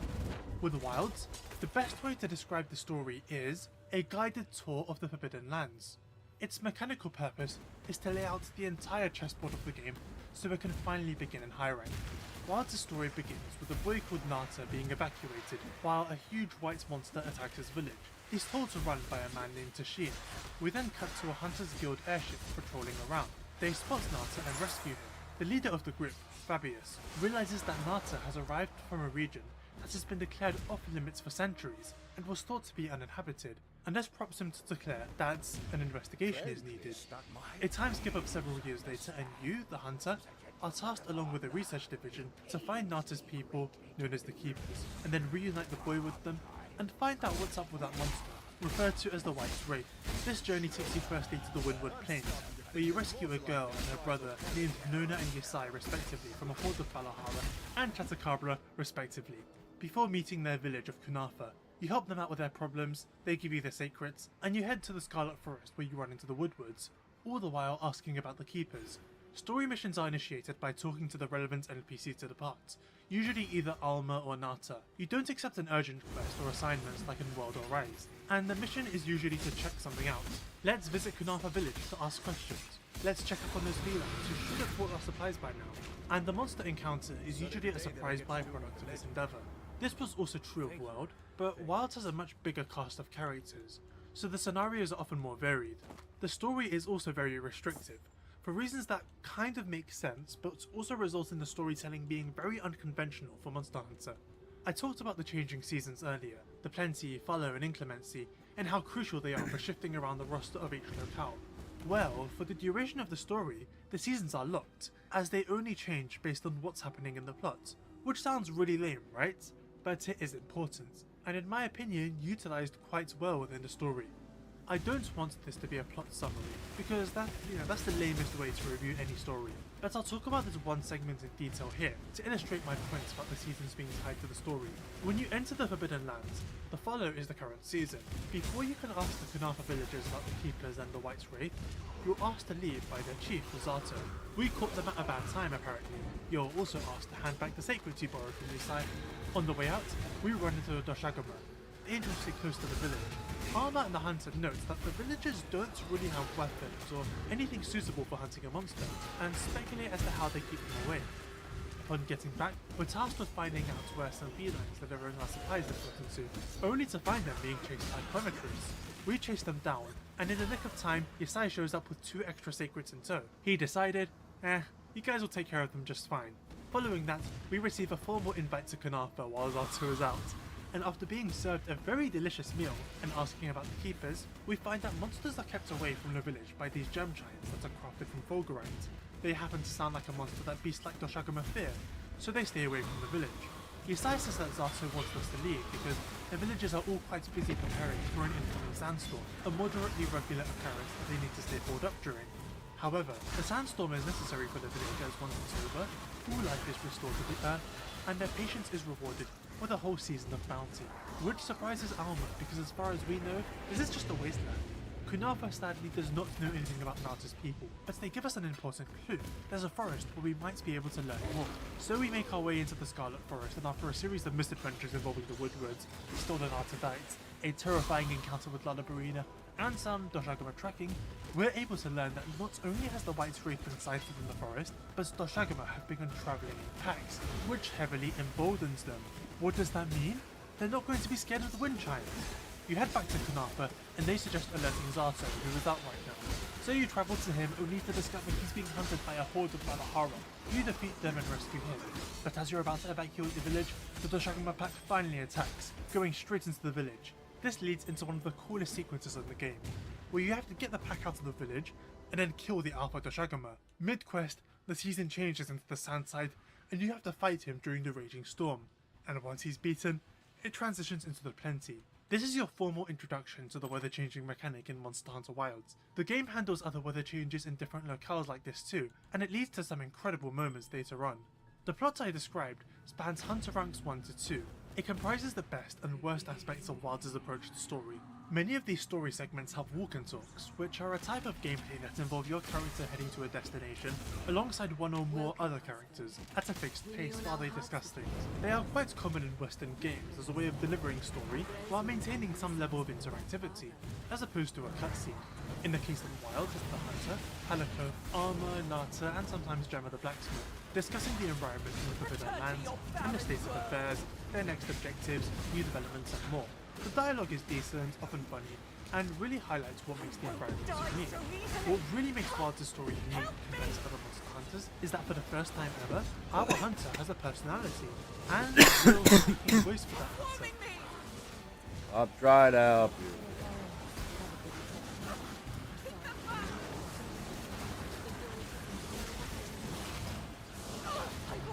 They converse with Alma, with the Palico. Why? When talking to NPCs, you can pick an avenue of conversation. This is all standard stuff, but for Monster Hunter it's new, since in prior games we had a silent protagonist, particularly World, where our Hunter never spoke a word, and instead the handler made a lot of the observations and conversed with different NPCs. In Wilds, it's all of us together, which is really nice, it makes us feel like a team, and it makes going through the story a lot more interesting. Hunter, in order to rescue the Linian and secure the surrounding area, the guild authorizes you to hunt that Narcilla. I'm on it. We'll be back at camp. The characters are also quite good in this. Alma is interesting because she serves as the quest handler and functionally has the same job as the one from Monster Hunter World. But because she's always with us, we get an actual sense of what her job is, which is something World didn't do that well. She authorizes quests for us when we're out in the field.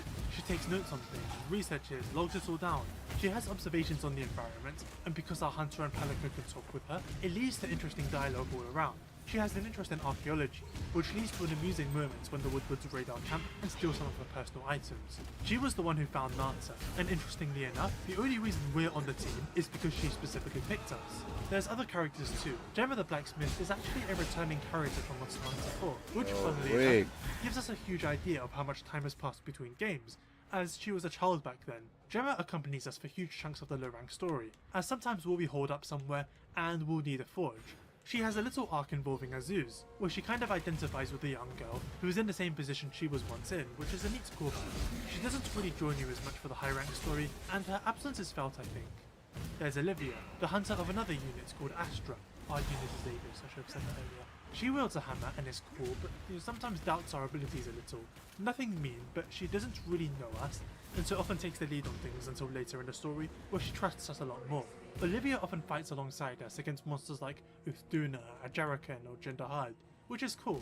Her handler is someone named Eric, an eccentric researcher who often gets way too focused on his work, which can put him in danger. Eric is a very different character to Nata, which is cool because he actually replaces her a couple of times for story reasons, and as of Titan Update 2, we can have him with us permanently. There's Werner, an older technician who apparently invented Wyvern Fire of all things. He doesn't bother with things that don't interest him, including people, and this sort of creates a disaster at some point in the story, which is really fun. It's rare to have real conflict between characters in these games. Another wonderful character is Rove, a wandering Woodwood you first encounter when he's been webbed up by Nasilla. Rove mysteriously seems perfectly content in his situation, and you later find out he just likes going on adventures, exploring the old ruins. He's very strange, and the voice acting really sells that.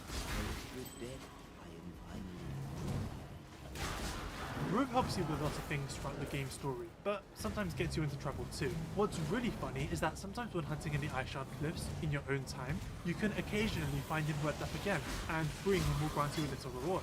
There's also Fabius, who I mentioned earlier. He too is another returning character from Monster Hunter 4. He's mostly involved in the high rank story, as Gore Magala is very significant to him.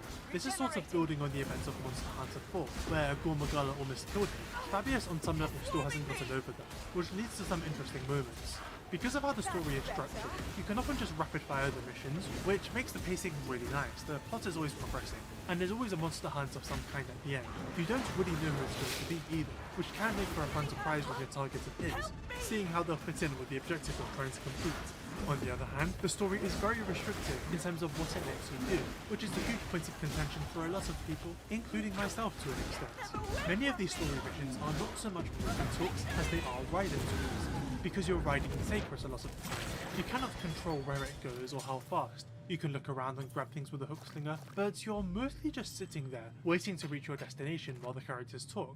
It's not the most engaging thing in the world, and taking away control from you kind of removes the whole point of walk and talks to begin with. There are some missions that let you walk around, but if you stray too far, the game will just yank you back in the direction of the objectives, which is insane. I did a full double take when that happened. Monster Hunter World was often a bit restrictive and railroady, but never to this extent. Walk and talks were present, but quite rare compared to Wilds, as your hunter was often given full freedom to move around. When you first enter the Elder's Reasons game, you're tasked with visiting 3 points on the map, where you discover Dodogama, Levasioth and Uragan. Then you go home.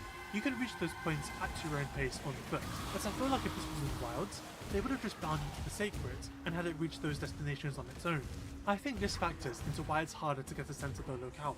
Your first introduction to them isn't exploring on your own, but being given several separate taxi tours by the Sacred, which, isn't ideal. Here's something else. Normally in Monster Hunter, when you're not progressing the story, you can just hunt other monsters. There's a list of quests as always, and Bard naturally has disconnected locales. Perhaps you want to take a break from advancing and hunt some monsters. However, there are times in Wilds where the game simply will not let you. When you're in the Scarlet Forest and Hunter Rank 2, you are not allowed to go back to the Windwood Plains at all. Other parts of the game are even more strict. There's a section later in the Ishard Cliffs where you're at base camp, and you're not allowed to do anything but progress the story. No leaving, no skip travelling, nothing. The game wants you to stick to the plots all the way to the final boss, and then it opens up. This is why Gemma accompanies you in low rank and not high rank, so you always have a smithy with you. But seeing as the entire game was advertised with these seamless quests and changing weather, it's really strange for none of that to be presented to you until high rank. That's when the real game begins. Like, it does make sense because low rank leaves it all out, and then high rank is more freeform because you've already explored the lands and can go wild there. I'm in two minds about this.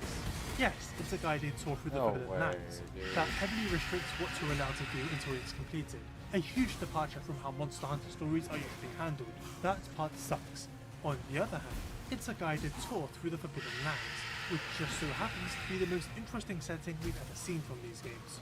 The goal is to get Nata home, save his people, and work out what's going on with the White Wraith. This journey takes you across the Forbidden Lands because Nata had never left his village before and sort of struggles to retrace his steps. His people are very isolated, and nobody else in the region really knows who or where they are.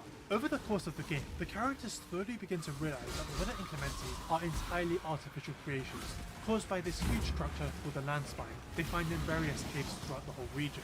They hole up in one during the sand tide and realize it stops flowing just as the weather subsides. Upon reaching the ruins of Wyveria, they discover Nata's people mostly alive and well in their village of Sild. Nata's uncle Tashin, the leader of Sild, explains that he sent Nata away because he really believed the Wraith was going to wipe them all out. He then goes on to explain who they are, what this place is, and what the Guardians are. Turns out, Sild used to be a great city known as Wyveria. The Iceshard Cliffs were a part of it, and the entire land were their territory. The Keepers are what remains of the people of Wyveria, and they're dedicated to continuing the traditions of this old, fallen civilization. Much of the knowledge is lost, but they do what they can. Remember the Wook crystals I mentioned earlier? Its original form is called Wyvern Milk, that is sourced from a great device in the heart of Wyveria, called the Dragon Torch, that powers the Inclemencies among other things. What are the Guardians? Artificial monsters. They're immortal, only need to subsist on Wyvern Milk to survive, and were built to protect and serve Wyveria. In the Hunter's notes, they're listed as constructs, and they're all born from cocoons. Turns out the White Wraith that attacked Sild was a Guardian known as Arkveld, who broke free from his conditioning and is now out of control. You're then sent to Suja to find out more, and here is where you discover the truth behind everything.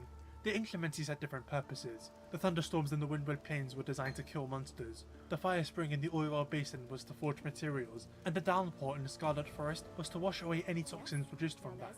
And the frost winds in the Iceshard Cliffs create a gravitational anomaly that helps with construction. 1,000 years ago, Wyveria was at war, and so they created a new Guardian to fight off the enemy, Zoshir, who successfully routed them.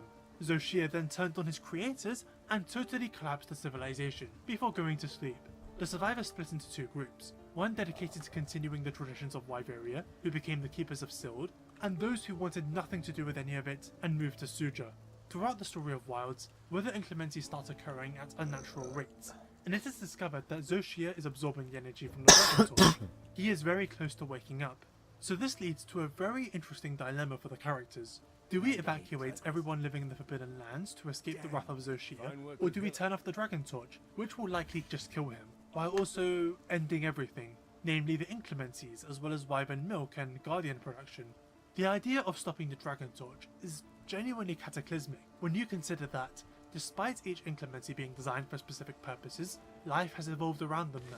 Take the Windward Plains. The fallow is likely just the default state of the area, and the plenty is said to be a direct result of the sand tide. Remove the sand tide, and there's no more plenty, effectively destroying Kunafa's way of life. Same with the people of Azuz. Without the fire spring ceremony, they can't continue doing things the way they used to. Their whole way of life is gone. But it's not just the people. The monsters too would suffer. The sand tide was originally used to kill monsters, but in the past several centuries, monsters have learned to live with it. Those that are weak to thunder simply hang out during the plenty, but others have evolved to withstand the storms. Take the hordes of Saratanoths, small monsters you find in the plains. Their spikes serve as lightning rods, which allows the male to take the full force of the strike, protecting the females around him. Or how about Raydal, who of course likely moved here some time ago to take advantage of an environment that poses no risk to him. What does Raydal do if there's no more sand tide? He most likely just leaves. But this also screws over the people of Kunafa. Remember the wind chimes? The reason they're so effective at repelling monsters is because Raydal has the exact type of crystals on his wings. You can even hear them as he flies sometimes. If Raydal leaves, monsters will just eventually forget why they were scared of the wind chimes to begin with, and so Kunafa village will no longer be safe, literally all life gets irreversibly changed. Or how about the Scarlet Forest? What does Uthduna do without a downpour? But once again it goes further. Wandering around Sill, you can hear NPCs talking, and occasionally you can overhear one of them go, "Oh, so it's a forest now." The forest being the Scarlet Forest. Mind you, the people of Sill have not left the ruins of Wyveria in 1,000 years, which means back then, there was no forest. It has since grown here, likely thanks to the downpour, and without it, who knows what will happen to this place. The ice shard cliffs being frozen over is likely a consequence of the intermittent frost winds, but without them, that place will thaw. Where do all the monsters that adapted to that environment go? What the hell does Jinderhard do? The Forbidden Lands fundamentally need the Dragon Torch to continue. Nothing can survive in their current state without it. But then what about Zoshia? His power was immense and caused mass destruction. You can see it in the ruins of Wyveria, but also someplace else. Do you remember how the Windward Plains, Scarlet Forest and Oiwa Basin are connected? Well, the cliffs, Suja and Wyveria all have a path connecting them too, known as the Lost Path to Wyveria. No monster hunts can happen here. It's purely just a path for you to travel across, and it's here you can see the carnage Zoshia inflicted. It's certainly something, and it's clear you cannot allow this bioweapon to wake up. I really do love this dilemma, for how much it made me appreciate the world building of the Forbidden Lands. Monster Hunter World also had lots of detail in its environment, but I never really found it interesting like I do here. The Scarlet Forest thing in particular blew my mind. What's really cool is that the characters are also torn on this. Olivia wants to shut down the torch to preserve as many lives as possible. Werner wants to shut it down too, although only after he studied the whole thing. Eric, Alma and Gemma are opposed for reasons I mentioned earlier.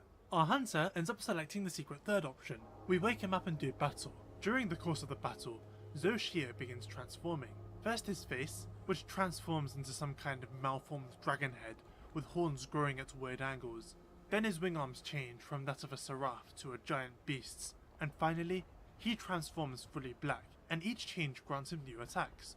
Charged fireballs, flares that dance across the arena, and red lightning, all reminiscent of the three forms of Fatalis, which means that on some level, Wyveria designed Zoshia to not only be like the original Black Dragon, but his variants too, and our hunter sort of recognizes this. It's quite neat because it ties back to Iceborne. That game basically retconned all the prior Fatalis encounters, and made it so the Fatalis in Iceborne is the first one ever fought since he wiped out Shrade 1,000 years ago. And that means that story-wise they can build on that. The hunter recognizing the Fatalis vibes with Zoshia means that the great battle in Iceborne is now widely known. There's real continuity between games. And Fatalis being dead means more developments can come from that. In fact, when you think about it, Zoshia's awakening and Shrade's destruction at the hands of Fatalis both happened 1,000 years ago. Maybe the two events are related somehow. Nobody plays Monster Hunter for the story. It's something that gets repeated quite a lot, as in, people play these games for the stellar combat and the well thought out bosses. They don't really care about the plots, and I think that's generally true. But it's also the case that story undeniably influences how people feel about different things. Take For Ultimate. That game is remembered quite fondly, and if you ask fans why, a lot of them will cite the story, because it was really good, and a step above prior Monster Hunter plots. And in fact is widely considered one of the best stories in Monster Hunter. People like the character of the guild mom because she's funny, and there's a subplot about her having a crush on Brachydios that people still meme about today. I also think back to the Mario Galaxy games. I personally prefer Super Mario Galaxy 2. I think the levels are a lot better, the Cloud Mario power-up is better, the bosses are more fun, but many others prefer Galaxy 1, and a lot of people will cite the story because Galaxy has a lot more cinematic scenes and, has Rosalina's storybook. Galaxy 2 is more basic in that sense, and it's enough for people to prefer the first game. Back to Monster Hunter, conversely, people are negative on World's Handler, mostly because of her role in the story. They find her detrimental to it. Likewise, Magnamalo is criticised because of his role in Rise's story being a little bit bare bones, and his hunts having very little build-up, which is something the story is supposed to handle. This stuff does matter to people far more than they're aware of. Even from a broad appeal standpoint, you do need to have some kind of involved narrative for your game to be successful. It keeps people engaged, guides them through the game, and it's also something you can put in trailers. And I do think Wild's story is good, but at a much bigger cost because again, it's a heavily guided tour through the Forbidden Lands, and restrictive in a way no other Monster Hunter plot is. High rank is where the game opens up, and as I alluded to earlier, it still does have a story centering around Gore Magala and the return of the Frenzy virus, but it follows something similar to the old model for hub storylines, where you just raise your hunter rank and then unlock a story assignment at certain level gates. You can still visit every locale to hunt whoever you want. Not only do you still get something of a narrative, but the game is played the way it should be. I think the problem with forcing people to really sit down for your unskippable 16-hour story before reaching the real game is that the story has to be good. I think Wilds has a good story by Monster Hunter standards, and I do think Monster Hunter fans broadly like the non-gameplay side of it. But is it the kind of thing your average person would care about? Based on what I've seen, no. They're either lukewarm, don't care, or are actively hostile towards it. Again, not many people come to Monster Hunter for story. They come for the gameplay, and the story in Wilds kind of gets in the way of all that. And this is taken further by the fact that some might consider the storytelling to be not very good. The general world building of the Forbidden Lands comes full circle near the end of Low Rank. While playing through most of it though, it's largely centered around Nata. Like us, he is a complete stranger to these lands as he's never left the village of Sild before. So other cultures, other people are all new to him and he's experiencing everything for the first time. He sometimes gets frustrated at how little he remembers of his journey through the region and not being much help to us despite him being our only lead. Arkveld's massacre also heavily traumatized him, driving him into a terrified rage every time the party encounters the chained wyvern. However, once it's revealed that Arkveld is a guardian that's broken free of his conditioning, Nata begins to empathize and, to an extent, identify with the monster. After all, Nata grew up as a keeper, people who are dead set on keeping the traditions of Wyveria going, never leaving or doing anything else. Nata was expected to carry that duty, but through a series of unlikely events, he ended up on the outside world and experiencing many different environments, people, culture. He feels that he broke free, similar to how Arkveld did, and developed something of a kinship towards the monster. Guardians can't even leave the ruins of Wyveria either, but Arkveld somehow did. But this all comes crashing down when they encounter Guardian Arkveld for the final time. Do you recall how Guardians are only supposed to eat wyvern milk? Well, Arkveld got a taste for real flesh by eating other Guardians, and he enjoyed it. So he kept eating, and eating, and eating, and eating, which slowly broke his conditioning. But because he had never developed proper eating habits, he ended up being totally out of control. The party encounters him next to two massive corpse piles. So the big emotional moment of the story is Alma and the Hunter realizing that they're gonna have to kill Guardian Arkveld, which Nata heavily protests to the point of tears. This is controversial because, as far as most people believe, Nata goes from hating Arkveld to suddenly wanting to protect it. It comes across as very sudden. You know, he goes from, no, we're gonna kill him, to Arkveld is me and Arkveld, we're the same, to, no, we can't kill Arkveld, no, please don't do it, no. I think the main problem is that the idea of Nata breaking free from the Keepers isn't really emphasized. Like, I explained the parallel earlier, but it's something you have to read into a bit. The Keepers are, by all means, they're not evil or doing anything wrong, as the Guardian process is entirely automated by now. They're not making them on their own. They mostly stay isolated for good reasons considering what lies beyond Sild. What is said is that Nata has a duty to the Keepers. You know, his father was one as well. And so Nata rejecting that is paralleled with Guardian Arkveld breaking free from similar duties.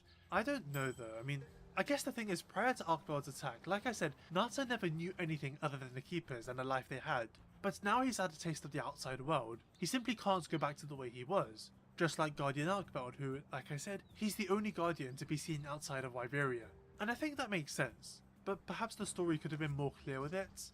The easiest way to do that would have been, I guess, to make the Keepers evil, which would make Nata wanting to break away, very understandable.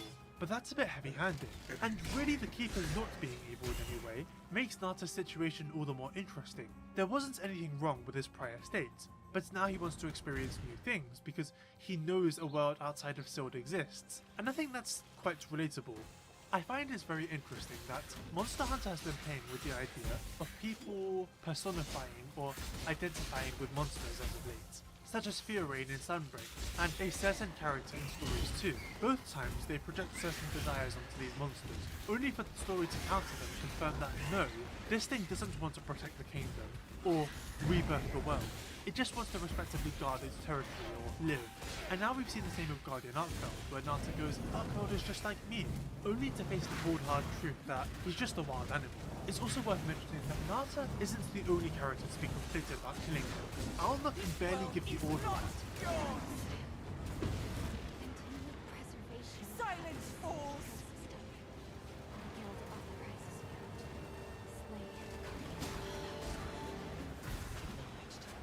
And Gemma doesn't look happy either, only our hunter has the total resolve. This moment feels sad, especially because as far as we know at the time, this was the last Arkveld. He was believed to have been extinct. But I think the initial confusing and abrupt nature of Narta's protests kind of undermined the whole thing, so it doesn't land the way it could have. The Arkveld moment is strange in isolation, but it does pay off at the end of Hyrule, where the final boss is Arkveld, not Guardian, the original. The Guardian Arkvelds managed to somehow revert to their original species, and are now totally free from their programming. However, this one was driven crazy too, by Will, that was infected by a strain of the Frenzy virus. Man, they cannot get a break, can they? So he needs to get put down once again. The Hunter and Alma kind of look at each other like, oh god, how's Narta gonna react? But Narta's okay with it. He's like, yeah, we need to kill him. I know what we need to do now. It's a big character moment for him. It demonstrates a lot of maturity, and that he's come a long way. There's also an interesting theme relating to food going on. Whenever the party finds a new village in Wilds, we get offered food. Big, hearty meals, and they're all different depending on the village. Narta eats with us too, and that's part of how he experiences the outside world, and different people. You know who else experienced the outside world through eating? Guardian Arkveld. It's nicely done. Food in general is done well in Wilds. Yes, you can eat at the grill, but sometimes the villagers from each settlement will offer you a meal randomly, which is nice. The food is unique to each region, as are the buffs, and the music that plays while you eat it. It's a fun way to keep you connected to the characters of each village, long after the story is over, which I feel is something Monster Hunter normally struggles with, as most non-facility NPCs sort of fade far into the background once you're in the endgame just hunting monsters back to back. A couple more things to say about Wilds' story. I found the cutscene direction to be particularly impressive. This is something they've largely been quite good with, but Wilds' scenes are generally much cooler to watch. The game is willing to do way more with its camera, and I generally think our hunter's role in the scenes is handled better than World's, mostly because we can talk. I also think the voice acting is great.